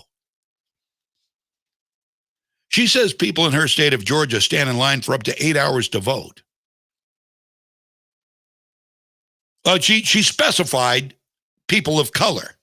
She didn't say people, she specified people of color. I've got a feeling if that's a fact, I'm not saying it's not a fact, but I've got a feeling it's a multiracial line. Maybe the communities are more black. If people have to stand in line for 8 hours to vote, well, that's a sin. That's a sin here in America. So what do we do? What do? We figure out why is that? And then we try to fix it. Because we are problem solvers here in America. We can do it. Maybe the rules are racist. I don't know. The lack of polling places, is that racist? All right, I tell you what, look in these communities. I'm serious about this. I'm a thinker. I may not be the smartest kid on the block. I may not be an attorney. I may not be a politician. I don't ever want to be. I don't want to be that corrupt, but I'm a thinker. If the polling there aren't enough polling places, if some of the rules are racist, let's look at the people in control of this, the people in power. If they are purposely making voting a chore, if they're purposely doing that, I will be the first one to stand up and say they need to be outed and then ousted. period. Correct the problems a la carte. Don't overhaul America to change the places where this may be happening. I'm not saying it's not. Why? Who's responsible? How do we change it? Let's fix it. No, it's easier just to stand up there on your platform and say, well, I wasn't voted in for governor. Brian Kemp won the election. She never conceded, by the way. Brian Kemp won the election because he suppressed voters in this state. He suppressed black voters in Georgia. Shut up and get busy working on fixing it. Why can't it be fixed? Oh, it can't. It just can't. Why? There are Democrats in power everywhere. You can't fix it in the communities where it's a problem? Who's the mayor? Who are the city leaders, the city fathers and mothers, if you will? Petition the state. Make voting easier to access. But you see, the means is to bitch and moan about voter suppression. So what is the end? What if there really is voter suppression? What if people are standing in line for 8 hours to vote and they're mostly black people? I don't deny that that may be happening. But their remedy is not to take care of the problems in the communities, maybe make more polling places, maybe have more voting booths. There are ways to do this. There are easy ways. Think about it. Think about it. How hard would it be if you double the number of voting booths, you necessarily cut the waiting time from 8 to 4 hours, don't you? Instead of 16 booths, say you have 32. Now, what if you quadruple that? Instead of 64, you have 128. Then you bring it down to 2 hours. If you double that at different locations, or depending on the size, maybe the same location, then you bring it down to a manageable amount of time. Well, it's impossible. Why? There are solutions. No, you know what their solution is? Mail-in voting. No signature, no ID, mail-in voting. Bingo. There you go. That's why they scream voter suppression. That's how they want to make it easier to vote. Mail-in voting. They voting, not voting. I'd like to be voting. Mail-in voting. That'll solve the problem. Yeah, it went well during this past election, didn't it? Send everybody a ballot. Everybody a ballot, whether they're on the voter rolls or not, whether they're legals or illegals. Allow people to go out and do some voter, whatever it is, vote. The word I'm trying to say. They go out and they collect the votes of the voters. Ballot harvesting. Oh yeah, that's not fraught with all kinds of problems, is it? So that's their answer. That's also giving them way too much control over the outcome of the election. But then again, there you go. It's the ends justifying the means. The means, whatever it takes to get to the end, control and power. And all of these things, every single thing we see going on is a means to the ultimate end. And so many people are blind. You aren't blind to it. I tell you this every day. Understand this is where they're going. Means and ends. Key to understanding what's going on. So Stacey Abrams says she may run for president, but the voter suppression needs to be fixed. And of course, she made sure to state in that interview that, she wants to be a role model for people of color, not for people, not a role. I want to be a role model. I want to be a good president. I want to be, I'll be a great woman, the first woman president.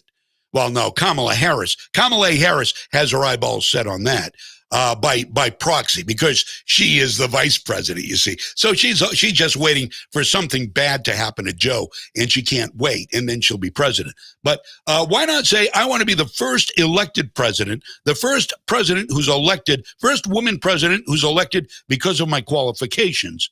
And I want to be a role model for people everywhere. But no, I want to be a role model for people of color. Well, okay, you right there, you have completely turned off more than half the country.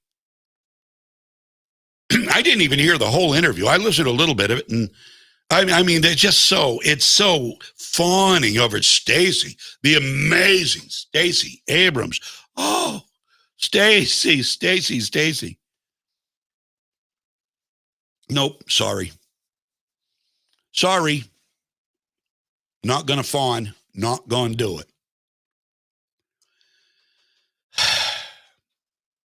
Work on fixing the problems. Voting in person is a good thing. Absentee voting has proven to be a good thing. Can't make it to the polls? You send in there's a paper trail, signature. Sure. But just mail them out to everybody on the voter rolls. But some of them are dead. Some of them aren't even legal. Doesn't matter. Just do it. Somebody will fill it out. Right.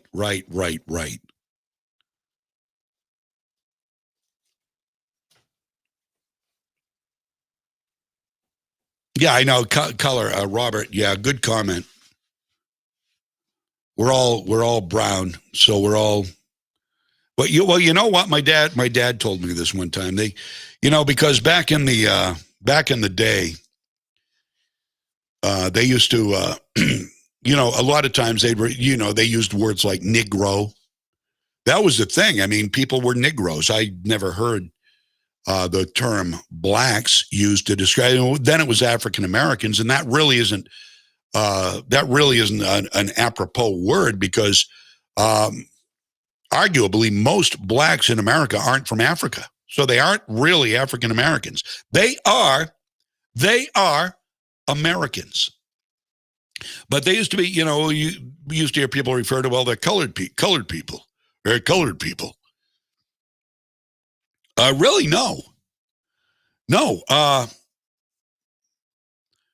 Actually, black is the absence of color. White is the presence of all colors.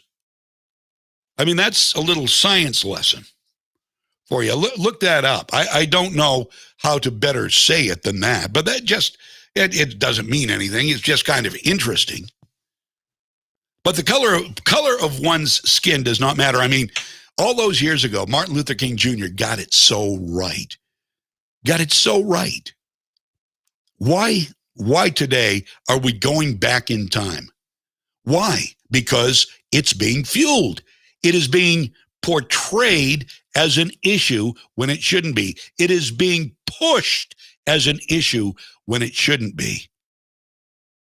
People are dying needlessly because the mainstream media and your congressional Democrats are amping up racism. Just look at AOC. White supremacists all throughout the Republican Party. Okay, all right. Who's inciting the violence? Maxine Waters. And Joe Biden and Kamala Harris. They all incite the violence they accused Donald Trump of inciting on January 6th, which you can always hear about. Just turn on MSNBC or CNN. I guarantee you, within a half an hour, they're going to talk about January 6th. And I guarantee you, you listen all day long, they will not once bring up the riots that happened all last year throughout America. I can almost guarantee it. Try it as an experiment. I bet you I'm right. And if I'm wrong, I'll fess up. I don't have a problem with that. Okay, COVID. Oh boy, do we have some news on COVID this morning? I told you, I was telling Shelley Rudnicki earlier today, I had a story about a student athlete. And I want you to hear this. And this will take us up to the top of the hour, this story. 17-year-old student athlete in Utah is in the hospital this morning after apparently suffering a severe reaction to a COVID-19 vaccine. Everest Romney is the kid's name. He's a big kid. He's in excellent shape. 17 years old. His name's Everest Romney. His mom spoke with ABC4's Nick McGurk there in Utah. And McGurk relayed what Everest's mom told him. He plays basketball for Cornier Canyon High. So the question is this: how did someone, 17-year-old, her son, she says her son, Everest Romney, is 6'9" tall. He's a 17-year-old, as healthy as you could ever imagine. At 6'9", he plays basketball for Cornier Canyon High. So the question is this: how did someone that she says had no underlying health conditions, was extremely healthy, end up in the ICU with a number of blood clots in and around his brain? Wow. Everything we're about to tell you is based on what his mother told me over a Zoom call just minutes ago. Let's talk about the timeline here. On April 21st, 17-year-old Everest Romney got his vaccine shot. This was his first shot. The next day, he complained of a sore neck, had swelling in his neck. A few days later, Everest couldn't even move his neck because of the swelling without literally putting his hands on his cheeks or on his head to move his neck. Now, the pediatrician told Everest's mother that he thought it could be a pulled neck muscle from all the basketball that Everest plays. He plays a high-contact sport, and, looking back, his mother acknowledges maybe this shot could have caused some kind of inflammation that was exacerbated by the competitive basketball that Everest plays. But let's get back to that timeline. At the time, his mother knew the swelling, those constant headaches, even a developing fever. It had to be something, she knew. But the pediatrician prescribed antibiotics, she says, a neck brace for a possible pulled muscle. Meantime, Everest, he just kept playing basketball. And then the migraine started. His mother finally got him a CT scan. Then she got another one ordered on his head. And that is when doctors found out he had 2 blood clots inside his brain, another on the outside of his brain. The hardest thing was I let him get that shot. And he was healthy and well before. And I was doing my best, and I thought it was the right thing to do. And I don't want to discourage any parents from not doing that. But you question. You can't help but question it when it all goes wrong. His mother says they do need a miracle, and they are so absolutely grateful for the prayers, the fasting, the messages of love. It is really holding this family up right now. Everest is still in the hospital, no longer in the ICU. A lot to be determined here. She still has a lot of questions, but that is her story. That is her son's story, and she certainly wants parents to be educated about what is possible. We're not naming the vaccine right now. There's no proven link. But again, she wants parents to be their own advocates for their children. And she wants pediatricians to know this: these vaccines are new. You might see something you've never seen before. Listen to the parents and pay attention. That is her message. We're live in Draper. I'm Nick McGurk, ABC4 News. Spin, angles. All right. Wow. Now, you heard that on a local news broadcast in Utah. Do you think you're going to hear that on MSNBC or CNN? No. No. Of course not. Because they omit things that you can use to make your own decisions, because they want you under the control of what the government says is gospel to them. And they will only report that, only report what they want you to hear, not what they think will make you decide that maybe I should make a decision based on some of this other anecdotal evidence and not be surprised if something bad happens. Now, I'm not saying that something bad is going to happen. It's not at least it doesn't seem to be anything. I've known a lot of people who've gotten their vaccines, and other than feeling lousy for a day or two afterwards, haven't had any major problems. We still don't know what the long-term effects are going to be. So I'm not trying to convince you not to get vaccinated, but you have to use your own best judgment. You need to hear stories like this just so you know that the media is not going to tell you. I am. I'm going to find this stuff. I'm going to let you hear it. And if Facebook or YouTube ban us, well, la-ti-da. We've still got the audio. We're still a radio station. We've got the audio stream. That's not going down. The transmitter's not going down. We'll get the word out. Maybe not quite as widespread, but we'll get the word out. Now, these mRNA vaccines create what is called spike proteins. Now, I'm saying it because I know it. I've heard this. I don't know what it means. I don't know what it is, but this is what they tell me. They create spike proteins, and a new study from the Salk Institute, as in Jonas Salk, the polio guy, explores the effects of these proteins on the body. A guy named Dr. Vladimir Zelenko talked with One American News, and he explained it like this.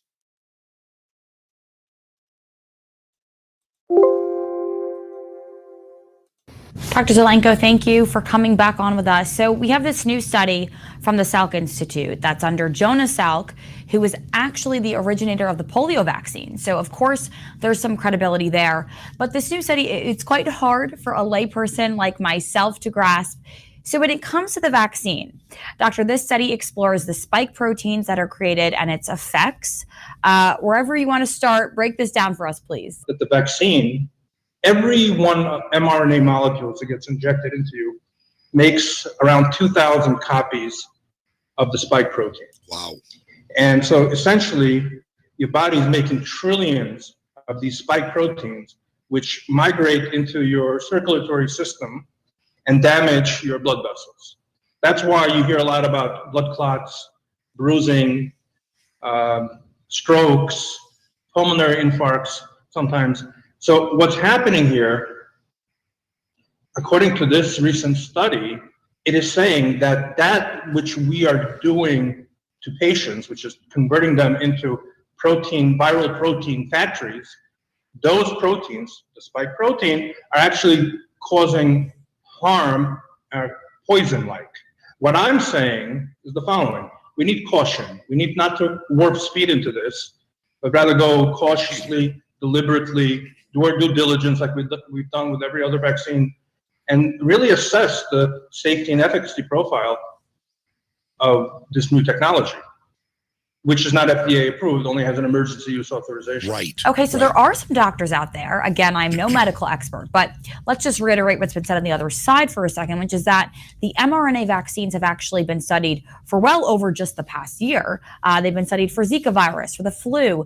So this whole idea behind enlisting the body to do the work, it's been done before. So is there some truth to any of those studies? It depends what you mean by studies. In other words, yeah, we've been immunizing animals with mRNA for decades, and there are mixed results, especially with the original one for SARS-CoV, the first SARS virus. There were a lot of complications called antibody-dependent enhancement, where even though the animals developed a good immune response, many of them died when they were exposed to the virus because their immune system overreacted. So there have not been long-term human studies. Right, but there is a big question here, and that is the risk-reward ratio for young people. And this has been said over and over. Right here. Those in that young, healthy category, well, why are we immunizing them if, according to the CDC, there is a 99.95% chance of recovery from the virus? So I'm not a fan of using this expression when it comes to medical terms, but how do we measure that risk reward? That's the big problem, because I don't know the risk and I don't know the reward. Right. So how could I make a ratio? Right. That's what I'm trying to say, that we don't have enough information. And to go and say that this is an approved vaccine, it is not. It's a lie. Most people that are panicked act out of fear and not out of deductive reasoning and analytical thought. And that's when people make really bad decisions. I have a lot of patients who have vaccine regret for taking it, or encouraging their parents to take it. So what I'm suggesting is we have plenty of data that shows that prophylactic measures, some of them are even over the counter, or early intervention, essentially in your demographic, you don't even need treatment, but if you do need treatment, eliminates the risk of death significantly, especially in high-risk patients. We can reduce the risk of death from 7.5% to less than 0.5%. Wow, a vaccine regret. That's very interesting, especially in a state like here in New York, where there's a lot of worry right now surrounding this whole idea of a vaccine passport. And quite frankly, I bet most are acting out of fear, which is not a way to live. Yeah, it's not a way to live. Acting out of fear is absolutely right. Acting out of fear. Absolutely right. And this, by the way, this Dr. Zelenko, he actually treated patients with, some of them with hydroxychloroquine successfully. But that was a banned word on Twitter and Facebook. Our show was deleted from the platform when we aired the America's Frontline Doctors. They deleted the show. They deleted the file from Facebook. This guy is a doctor, very well-rounded doctor too, it sounds like. And we don't know. I mean, he's up front. We don't know. Now, just in case you're still in doubt about the fact that we're losing our freedoms, let's use this kid now, Everest Romney, as an example. A kid from Utah just got the shot, and now he's got brain clots in his brain. Star athlete at high school, great health, basketball player. Now he's in the hospital. Now, under the master plan of government, everyone will need to have the vaccine to be able to live a normal life, or as close to normal, we'll get to this later, as close to normal as they see fit.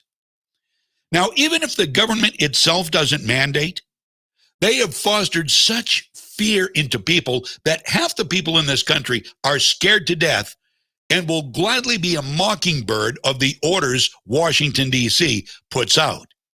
Those are your Karens. You put your mask on. How dare you not? We've seen videos of them literally.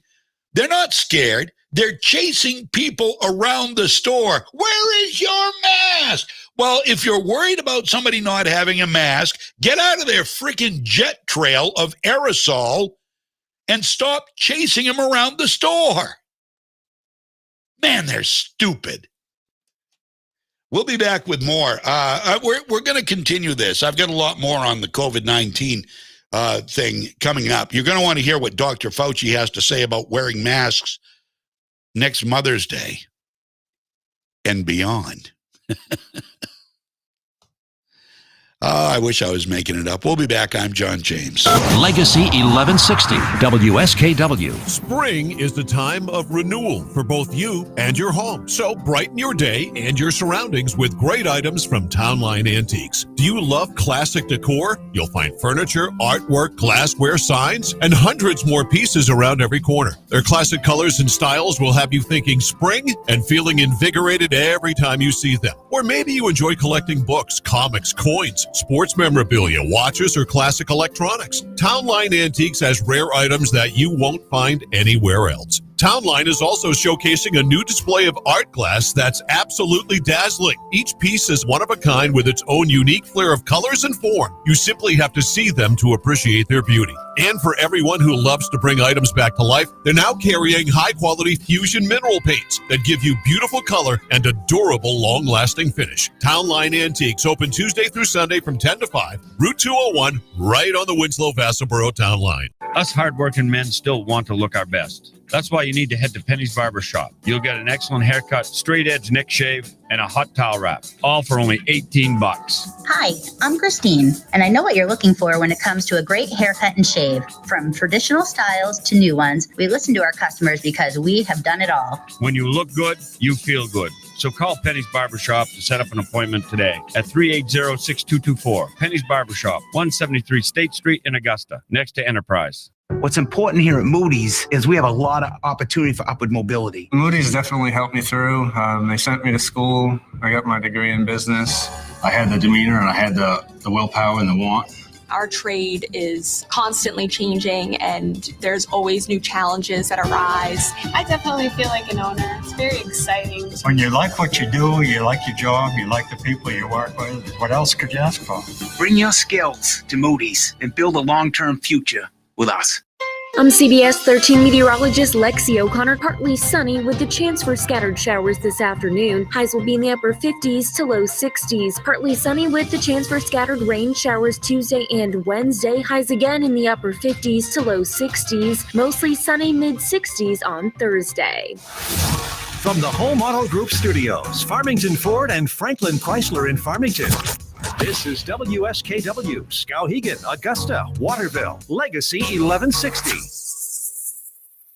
ABC News, I'm Jim Ryan. The Biden administration has announced a reversal of Trump-era policies that sought to narrow the scope of legal rights involving medical care for gay and transgender people. The Health and Human Services Department has defined sex to mean gender assigned at birth only. As more than half of all American adults have gotten at least one COVID vaccine shot, reports from India are only getting worse. ABC's Maggie Rulli is in New Delhi. We've watched as patients on cots are receiving life-saving care in the 100-degree heat, laying on the side of the road. And there's also this other side. New Delhi is known for its vibrancy, its packed streets, and its culture. But right now, it is just eerily quiet. People staying inside because they're scared, and they're scared to go outside. In the past 24 hours, more than 400,000 new COVID cases have been reported in India. Gas prices on the East Coast could be on the way up after a cyber attack on an oil and gas pipeline that runs from Texas up through New Jersey. This is ABC News. Deadly shootings over the weekend from coast to coast. In Colorado Springs, police say a man opened fire at a birthday party, killing 6 people before turning the gun on himself. In Phoenix, a shooting at a hotel left 1 dead and 7 hurt. In New York City, police are looking for a gunman who began shooting in Times Square. 3 people were injured.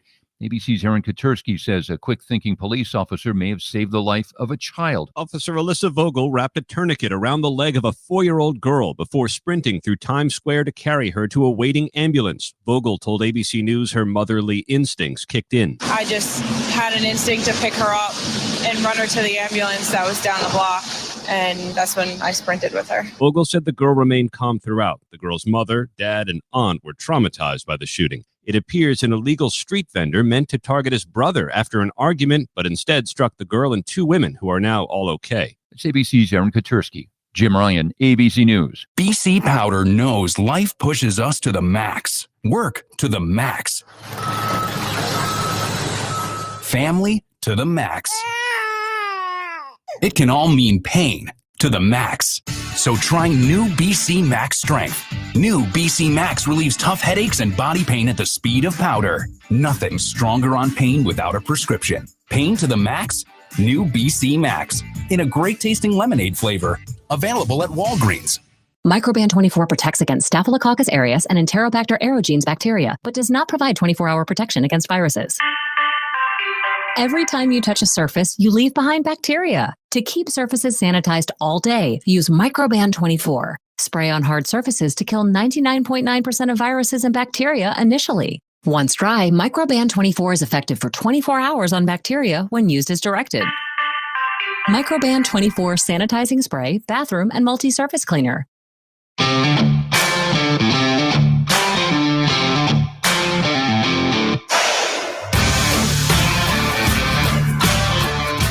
Hey there. Welcome back. Legacy 1160 WSKW Freedom's Pep Rally. More information in 3 hours than you'll get from anywhere else. Except for Mike Violette's show. Mike has a well-rounded show tomorrow and Wednesday. Keith Hansen is going to be filling in for Mike Violette. I'm telling you, we've got great local talkers on this radio station, myself excluded. But, you know, Keith is a New England guy. Mike Violette is a Maine guy, Waterville guy, actually. And then there's me. I'm also a native. I've got we're talking about COVID-19 now and stuff that's going to make your head spin. And I'm going to, I have not previewed the Steve Hilton piece, but I want to hear it. I want to play it for you, some of it anyway, because it goes right to what I have been saying. And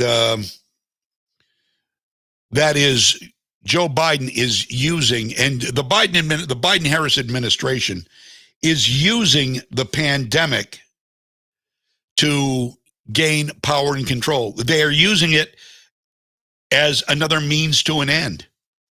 I mean, it's as simple as that. It really isn't a complicated thing. But so many people are so woke, they're so woke, I guess, for a lack of a better way to put it, they don't see it. They are so impressed with themselves that they don't even see what is going on. And sadly, that's going to be the downfall of the country, I'm afraid. So back to the COVID-19, what's going on with this? Some places will not let you in without a vaccine when all is said and done. Others are going to continue requiring masking. Some will require both.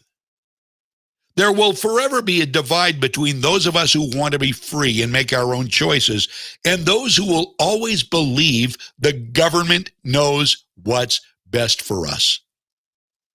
And those are people that I have nothing in common with.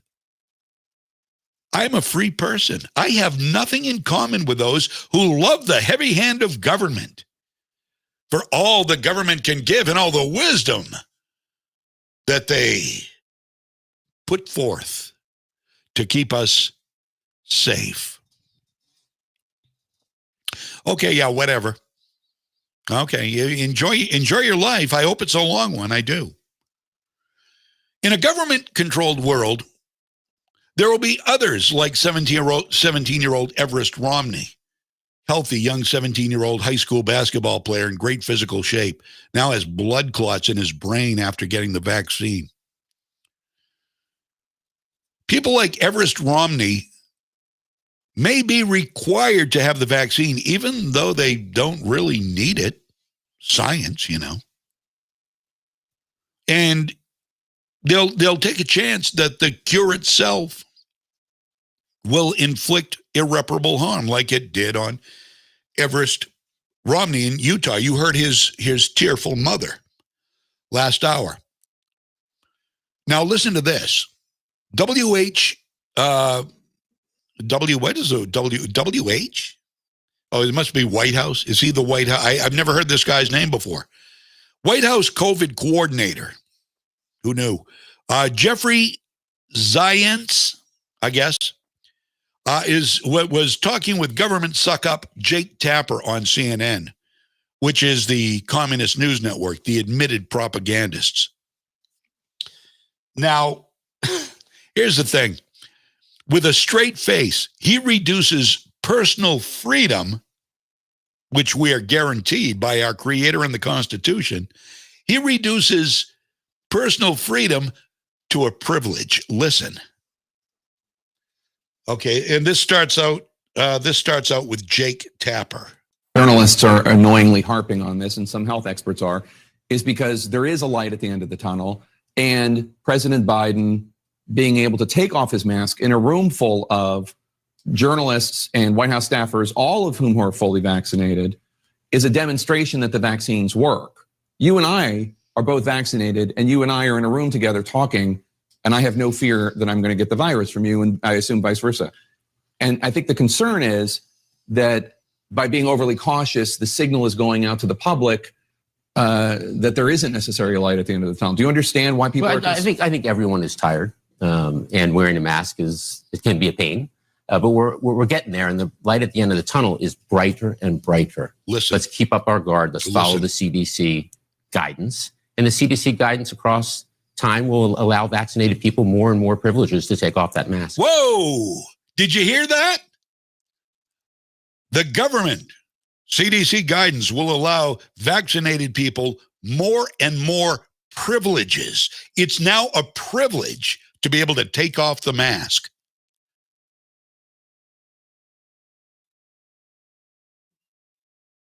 Okay.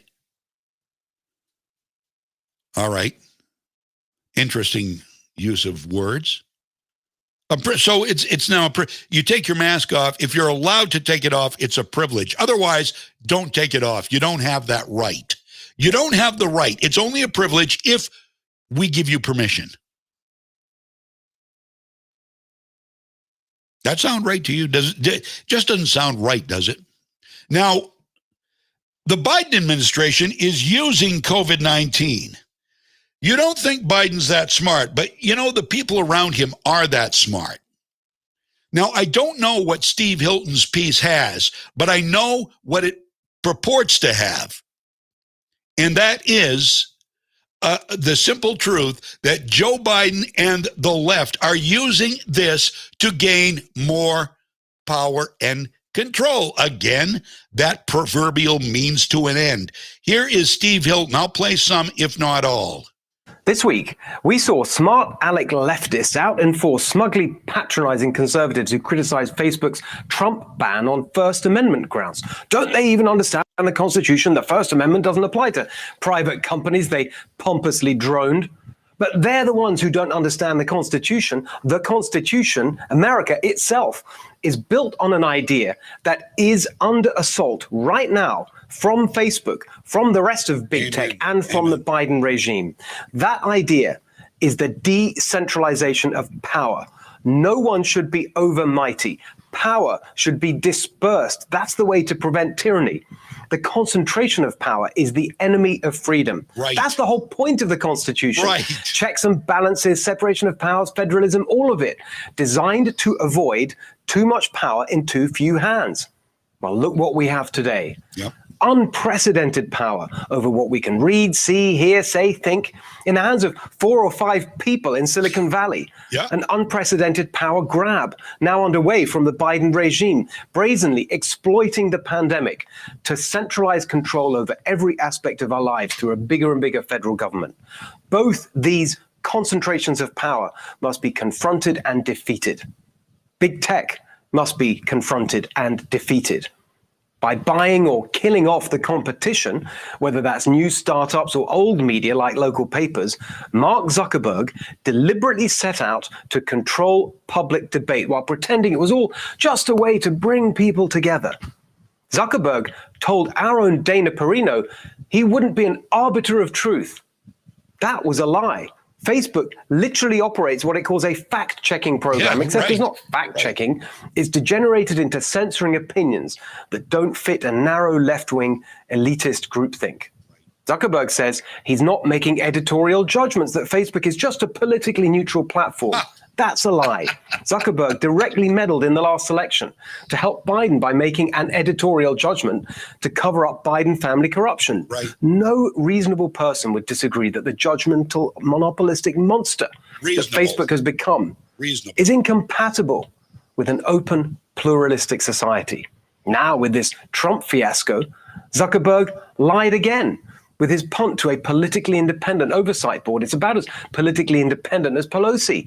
It's a ghastly collection of sanctimonious global busybodies, from the former Social Democrat Prime Minister of Denmark to the ex-editor of The Guardian, to the head of PEN America, Suzanne Nossel, whose descent into Orwellian authoritarianism is now complete with her call for state-run censorship in the name of free speech. Enemies of democracy like her are right at home at Facebook. It's obvious Zuckerberg is a maniac who needs to be stopped. There's not even political disagreement about that. The question is, how should Zuckerberg be stopped? To understand that, we need to understand what kind of maniac he is. And the answer, he's a megalomaniac. All he cares about is power.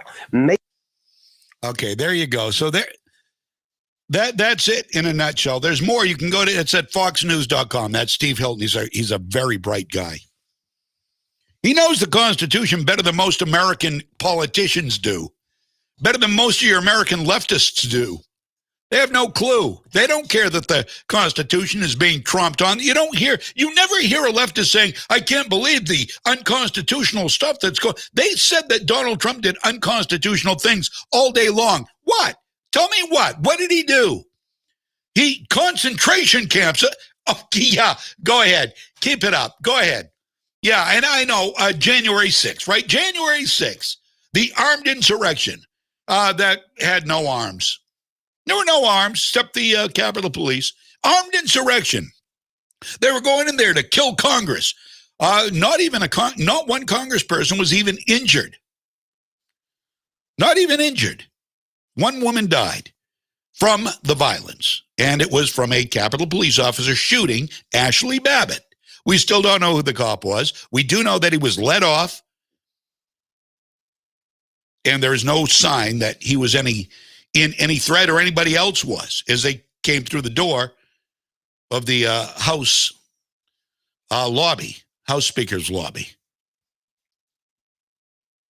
But we are told to believe that Brian Sicknick, another Capitol officer, was killed by raging maniac Trump supporters, by mainstream media echoing it over and over and over and over again. It was a lie. I knew the week it happened. It was a lie. No fire extinguisher was used. That is just, that's a story. That is like a fictional story that somebody, an author, sat down and wrote, and the person, the armed insurrectionist, came at the cop with a fire extinguisher, hit him on the head, and killed him and took him out, this evil Trump supporter. No, he died of natural causes in an office. But mainstream media lied about it for weeks and weeks and months even. All of them. CNN, MSNBC, your big three networks. How anybody even believes anything? I mean, just don't watch them. You're going to get more news just talking with people. You'll get more news here than you're going to get from them. At least I'm objective. I have a preferred side, clearly, and I do a lot of commentary, clearly, but I'll give you the straight scoop. I'm not going to hide things from you like they do. They aren't journalists. Oh, we've got a great Chuck Todd piece. Oh, you know how much I love Chuck Todd. We'll get to that. The CDC and Dr. Fauci keep moving the goalposts. And we think we know why. It's a control thing. They don't want to commit to going back to normal.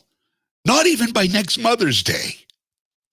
Dr. Fauci was on with George Stephanopoulos on ABC this weekend. Now, Fauci claimed yesterday that Americans can expect life to be close to normal by Mother's Day 2022. But he admitted there are still some conditions on a return to normalcy. Listen, as he goes naturally unchallenged by leftist hack George Stephanopoulos. Give everyone a sense of what the country is going to look like next Mother's Day. Well, George, I hope that next Mother's Day we're going to see a dramatic difference than what we're seeing right now. I believe that we will be about as close to back to normal as we can. And there's some conditions to that, George. Conditions. We've got to make sure that we get the overwhelming proportion of the population vaccinated. When that happens, the virus doesn't really have any place to go. There aren't a lot of vulnerable people around. And where there are not a lot of vulnerable people around, you're not going to see a surge. Okay, so don't we know who the vulnerable people are? Aren't they older and or have underlying conditions, health issues? So now Fauci says in a year, we might be as close to normal as we can be. I don't know about you, but I think what he's saying is we can't ever be back to normal. It's just as close as we can be in a year. You know who I feel sorry for, more sorry for than most people? I feel sorry for kids in school. There are kids in school that aren't going to know what normal is if they're constantly going to have to be surrounded by plexiglass and wear the stupid masks. Especially the the younger kids who are of no threat. Oh, still got to wear masks. No, I wouldn't recommend that a kindergarten or younger or first, second, third, fourth, fifth grader. I would not, unless there was a pretty substantial reason that they should. I would not let my child or grandchild, well, I have nothing to say about my grandkids. They're not my kids. I don't raise them. My kids raise my grandkids. So it's their decision. But I would not let my children at that young age get an experimental. I don't care. It's experimental. You call it, it's got an efficacy rate. Well, yeah, good. It's got a good efficacy rate. That's heartening. That really is. But it's experimental. It's emergency approval at this point. I'm not going to give especially, given that we see things happening to people like this kid in Utah. And furthermore, we don't know for a fact how close Dr. Fauci is to China. We've heard stories that he's been pretty close to China when it comes to, let's say, R&D on viruses, even funding the Wuhan lab. Last month, Kentucky Senator and Dr. Rand Paul appeared on Fox News with Maria Bartiromo. And they were talking about the unethical practices of the communist Chinese in developing animal viruses so that they attack humans. Yeah, that's right. Animal viruses and genetically mutating them, I guess, so they can attack humans. Here's Rand Paul in this interview with Maria Bartiromo. Listen to what he says here. There's a huge ethical question about the origins of the virus. The ethical question is, should we be doing gain of function? Should we be upgrading animal viruses in the lab to make them more susceptible to humans? I can't tell you for certain that this escaped the lab. I think it's a reasonable question to ask. But what you have to ask Dr. Fauci is, why did he, in overseeing these labs, allow gain of function? Why is he allowing labs to get government money to upgrade animal viruses so they can infect humans? Wow, that was Senator Rand Paul on this program last month, raising the questions he wants answered about the origins of the coronavirus. President Biden, meanwhile, has yet to acknowledge that this pandemic started in Wuhan, China, let alone raising it with Xi Jinping. Subject has never come up. Never come up. So Beijing Biden doesn't want to upset the apple cart and make his family's money source dry up. Basically, there you go. There's your Cliff's Notes explanation of it. He says he'll not talk to President Xi about the more than 1 million Uyghur Muslims being held in re-education camps in Xinjiang province. There is evidence of Uyghurs being used as forced labor and women being forcibly sterilized, but Beijing Joe brushes it off as, quote, a difference in cultures. Yeah, just like Hitler, the difference in cultures. They murder Jews just for being Jews. We don't. Let Hitler being Hitler. Well, it's just Xi. Really, this is the mindset of the old, decrepit, mentally incompetent man the mainstream media says was elected president. And how is Dr. Fauci part of this whole cover-up? Well, Maria discussed this with Wisconsin Senator Ron Johnson yesterday. Listen. I've got this story this morning, which was broken by Sherry Markson, based out of Australia. And she says that Chinese military scientists discussed the weaponization of SARS coronavirus 5 years before COVID-19 pandemic, outlining their ideas in a document that predicted a third world war would be fought with biological weapons. Senator, your reaction? Good morning, Maria. First, let me say, does that shock anybody? It certainly doesn't shock me.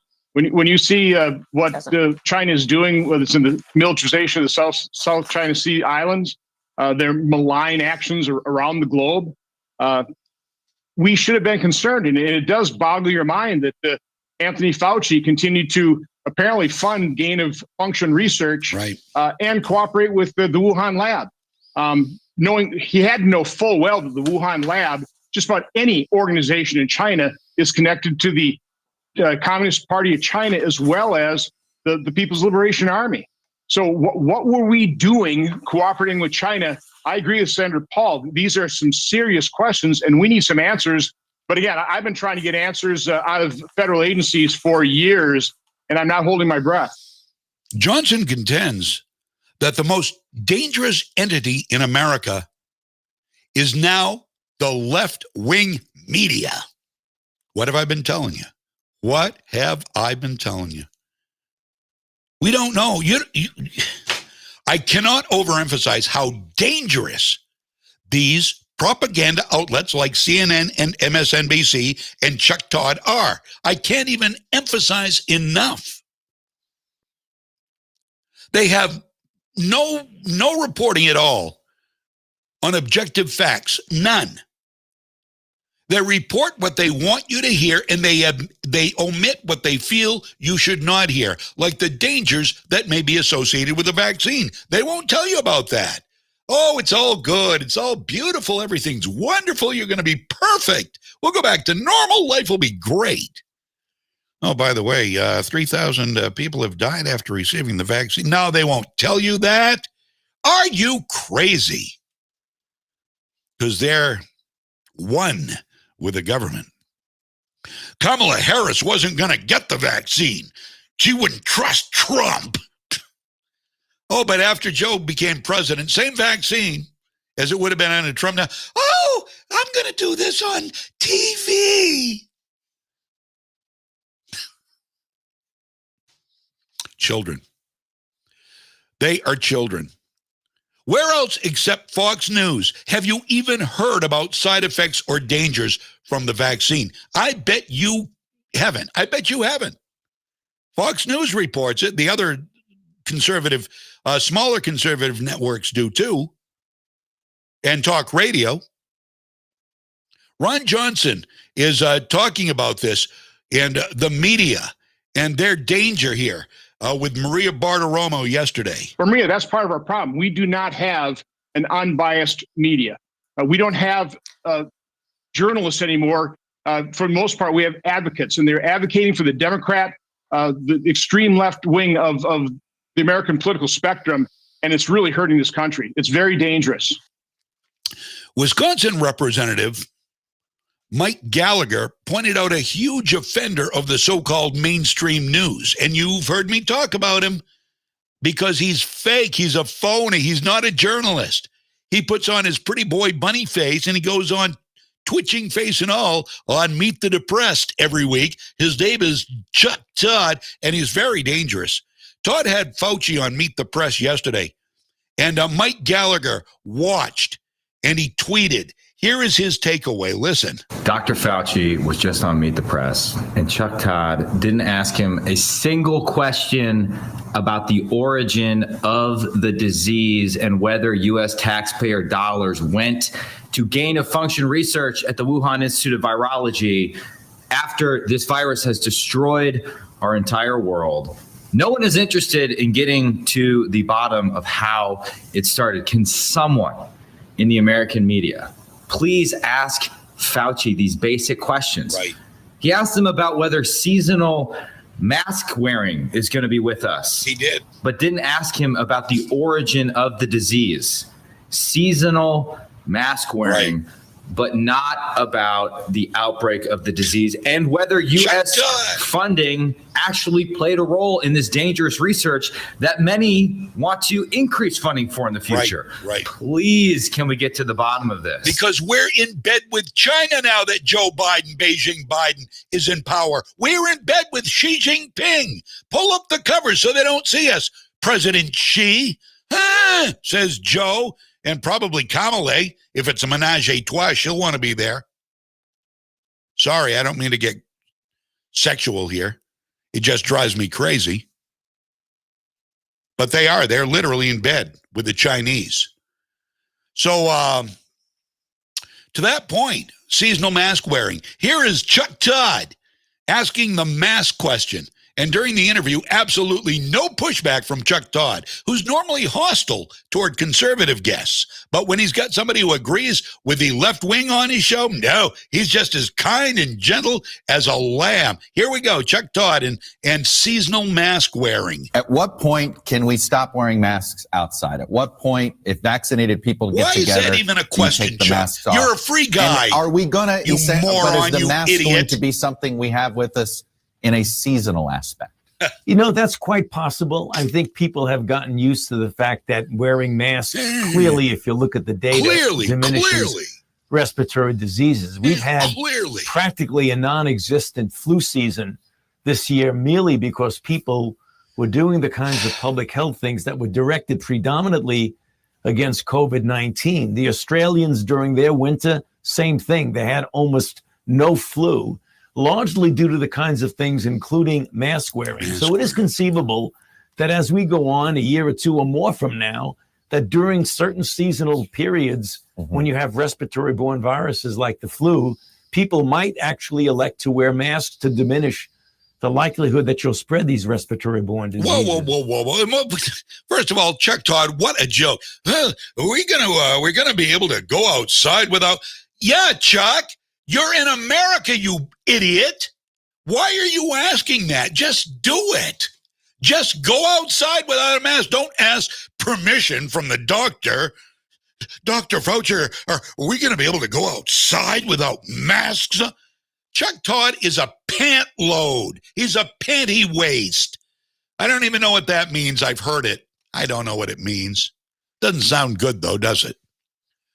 So, now, does he mean people elect to wear masks? That's what he said. Well, people may elect to wear masks. Or more likely, in my mind, does the government tell you you must wear masks?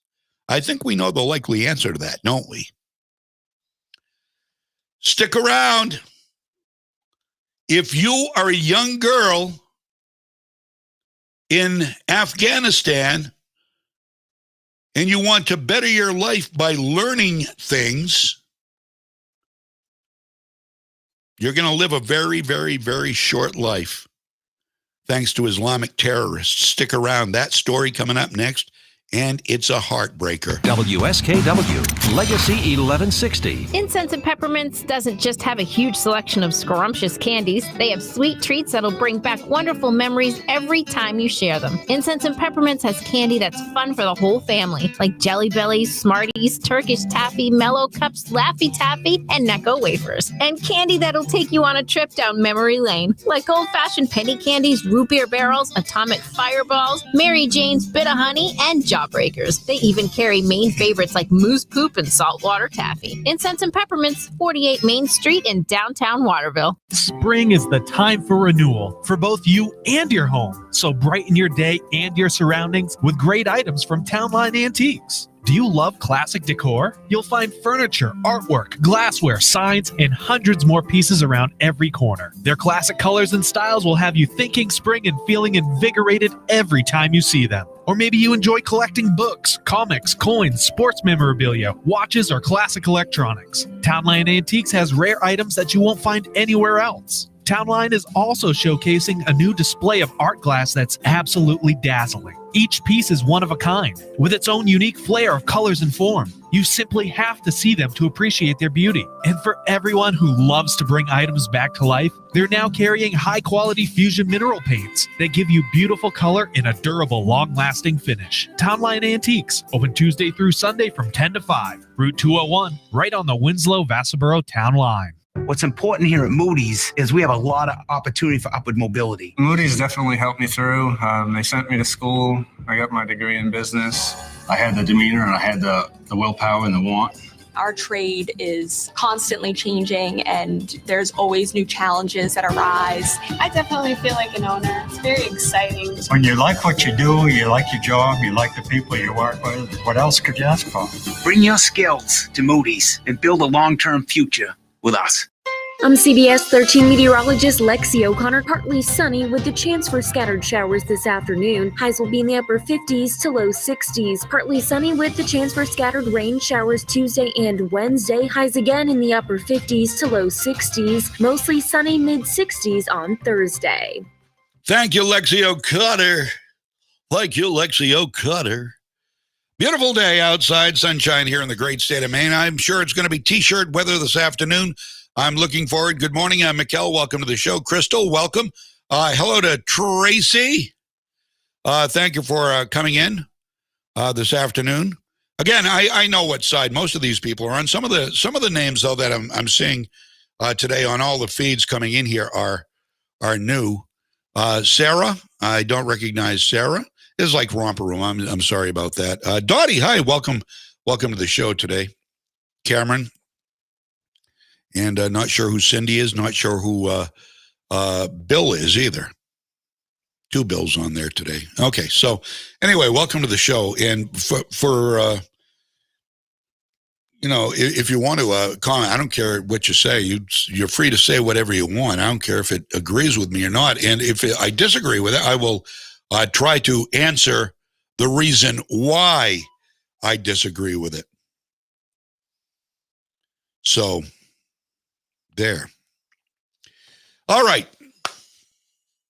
This is a terrible story. Absolutely horrible. And it could be a sign of the times for many parts of the world, including America. And we'll get to that. Islamic extremists bombed a school in Kabul in Afghanistan on Saturday. A school children.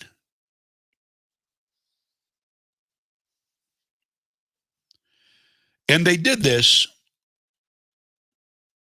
because apparently it is against their beliefs for females to be educated. Here's a report from CNN. Loved ones gather to bury the dead. Dozens of schoolgirls killed in a blast as they were leaving class on Saturday afternoon in Kabul. An uncle cries out. She was 15 years old and was studying in class 8. She was very intelligent and didn't miss a single day of school. Yesterday, her mother told her not to go to school, but she said, "No, I will go today, but I will not go tomorrow." She told the truth, and we buried her here today. Afghan's Interior Ministry says a car bomb initially exploded, followed by 2 IEDs just outside the school. More than 50 people killed, more than 100 wounded. First it was the car bomb, and then the second blast went off, and afterwards came the third. I did not panic and rushed to the scene, and suddenly I found myself amongst bodies whose hands or heads were cut off and bones were smashed. All of them were girls.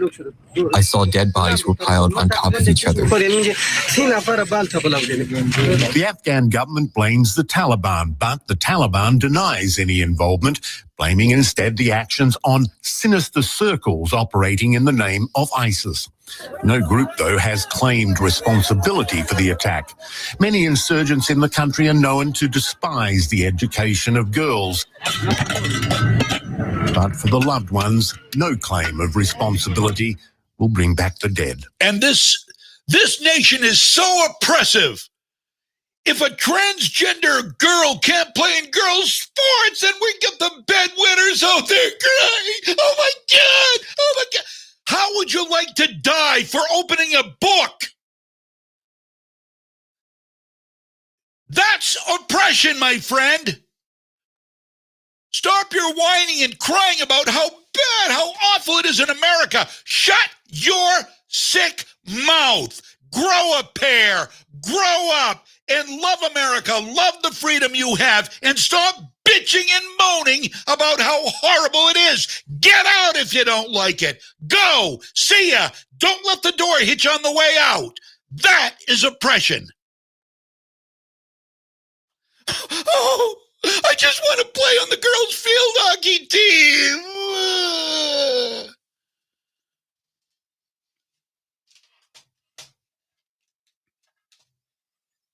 What whiny-ass crybabies in this country. They get in the fetal position if somebody says something to trigger them. These people deal with bombs when their little girls go off to school to learn how to read and write because it's against the religion of these people, some of these terrorists, to have girls learn.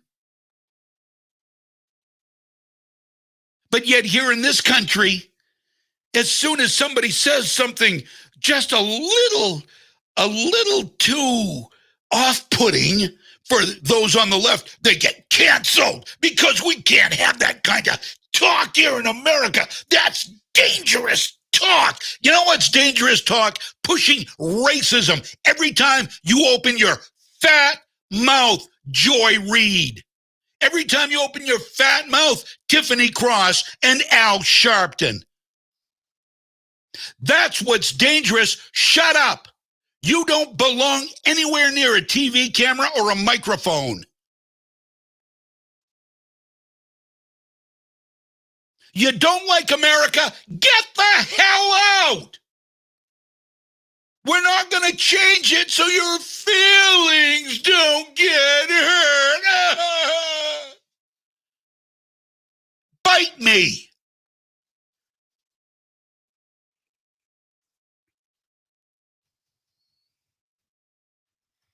This is what we're facing. While little girls are blown to smithereens for learning, we've got the whiny babies in this country. No, he said something that offended me. They're gonna let Turning Point USA's Charlie Kirk speak at our school. Help me, I need help. I'm triggered. Give me a puppy dog or a teddy bear. Well, at least you're not getting your ass blown out of the campus by a car bomb, are you? You whiny little brat.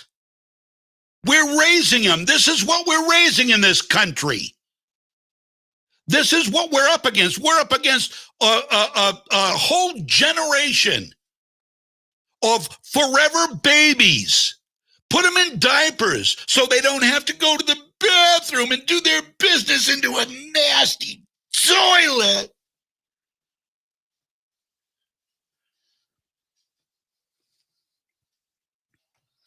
Disgusting.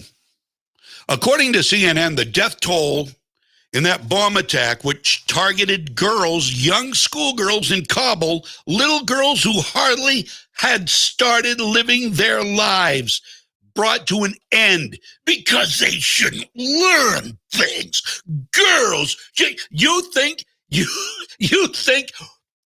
rights aren't equal in this country? They are. You think rights aren't equal in this country? Where is the outcry for what they're doing in Afghanistan? Where, by the way, we're withdrawing troops. By September 11th, they'll all be out because they don't need us there anymore, apparently. I wonder if Joe will have a change of heart now. Joe probably napped through this. He'd probably wake up. What? They did what? What?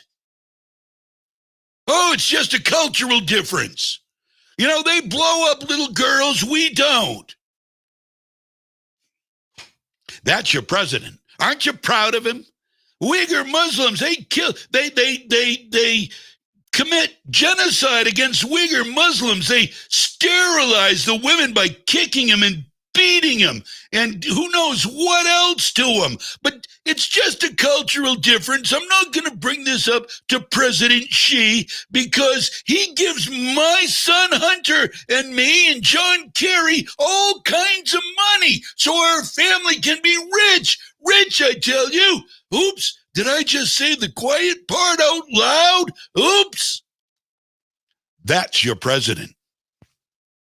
Aren't you proud of him? Kamala is no better. Oh, she'll defend him to the end of the world now. She doesn't even recognize that there is still a woman out there who hasn't been heard who accuses Joe Biden of rape. Where is Me Too, Kamala?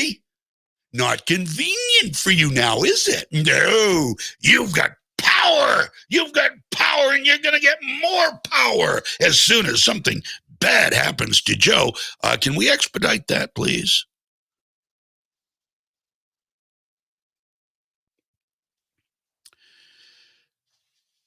Conflict is raging now in Afghanistan, and this is just a symptom. These young girls just wanting to learn, just wanting to be taught, to become productive members of society, to become somebody. But girls, women, they're nothing. They're second-class citizens. They're good for just one thing, well, two: cooking, cleaning, and sex. That's all they're good for. Even saying that as a joke in this country, you're going to be canceled lickety-split. They live it there. Where's the outcry? No, we've got to worry about America, where men can't become women and then play with the women in certain places. Well, now they can, thanks to Joe. Another thing, Joe is really doing something for women's rights there, isn't he? He's helping those young competitive girls, hoping for a scholarship, hoping to take their competition to the next level and go to college and be stars while they can be stars. Oh, wait a minute. Now men can say they feel like a woman, and they can now run and play sports with these girls under Joe Biden's American plan. So, yeah, sorry, ladies. Sorry. Joe Biden's apparently not pro-women. We thought he was pro-girl, pro-woman. But, feelings. I know there's a few people who we don't want to hurt their feelings. So we've got to open the world, the wide world of sports up to them, too. And I expect it would be the same way for transgender men. I think you've got a transgendered man, a woman who has become a man, a girl who has become a boy, who identifies as a boy. I think she's got to be allowed to play on that football team, on that baseball team, on that track team. But she will lose. Sorry. Oh, and by the way, how will that work in the Olympics? How will that work on the Olympic stage? Good luck trying to tell the Olympic Committee in these other countries that you've got a transgender girl who used to be a 6-foot-tall star track runner in college. She's now competing on the women's team. You've just got to accept that, Olympic Committee. Oh, yeah, that'll go over, right? That'll go over real good. That'll go over like the proverbial fat in church.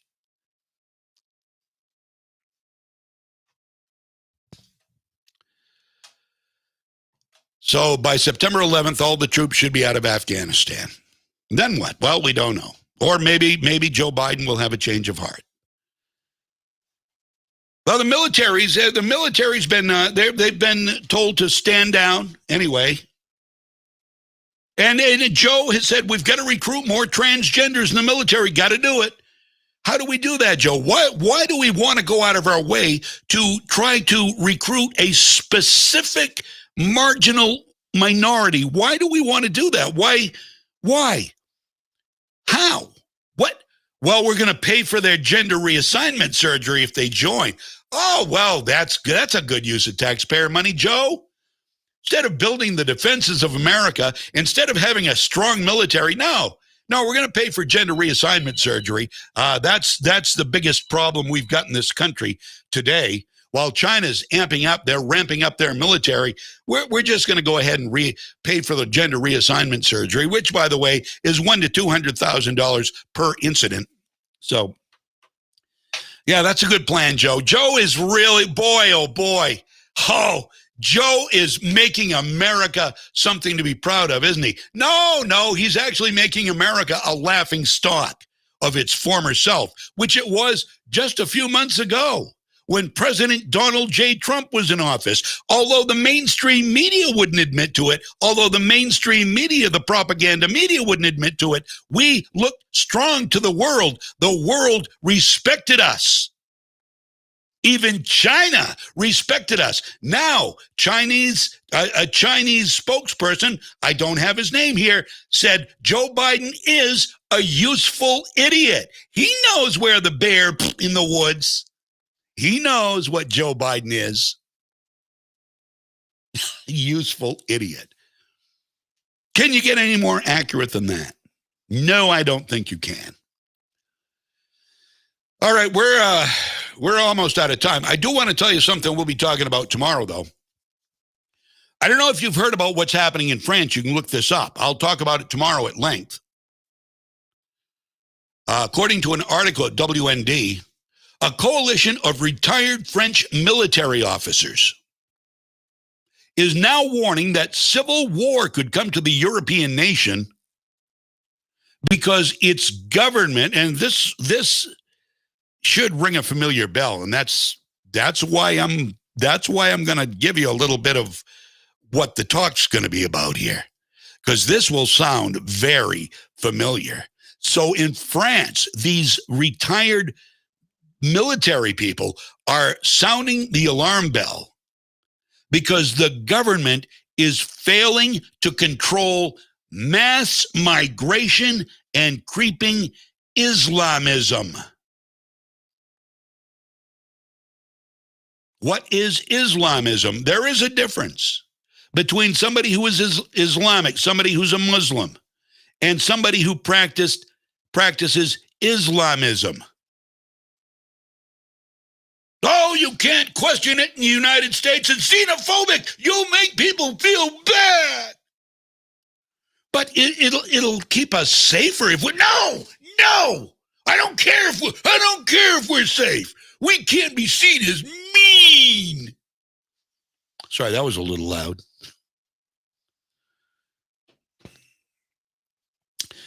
We're out of time, but we'll talk about this tomorrow. France is worried about a civil war coming. How long have we been talking on this show about what could amount to a civil war of sorts? I hope not. Just because of the factions the media and the left wing is dividing us into. Don't throw this back at conservatives or Donald Trump. If you're a leftist in there, don't do it. Don't go there, because you're wrong. Time to wake up. Time to smell the coffee and the bacon, too, if you're lucky enough to have some of that. And by the way, get the bacon, eat the steak while you can, because soon we're going to be eating plastic meat. True, Al Gore has invested in a fake meat company because he's not rich enough off climate change. No lie. All right. So there you have it. Have a great afternoon. I will talk to you tomorrow bright and early, 9 o'clock. Even brighter and earlier, my friend Keith Hansen is going to be filling in for Mike Violette at least tomorrow and Wednesday. And hopefully we'll have an update on how Mike is doing tomorrow as well. Have a great afternoon. Enjoy the beautiful weather we have here in Maine, and I'll catch you tomorrow. I'll see you on the radio. This is Freedom's Pep Rally. Legacy 1160 WSKW.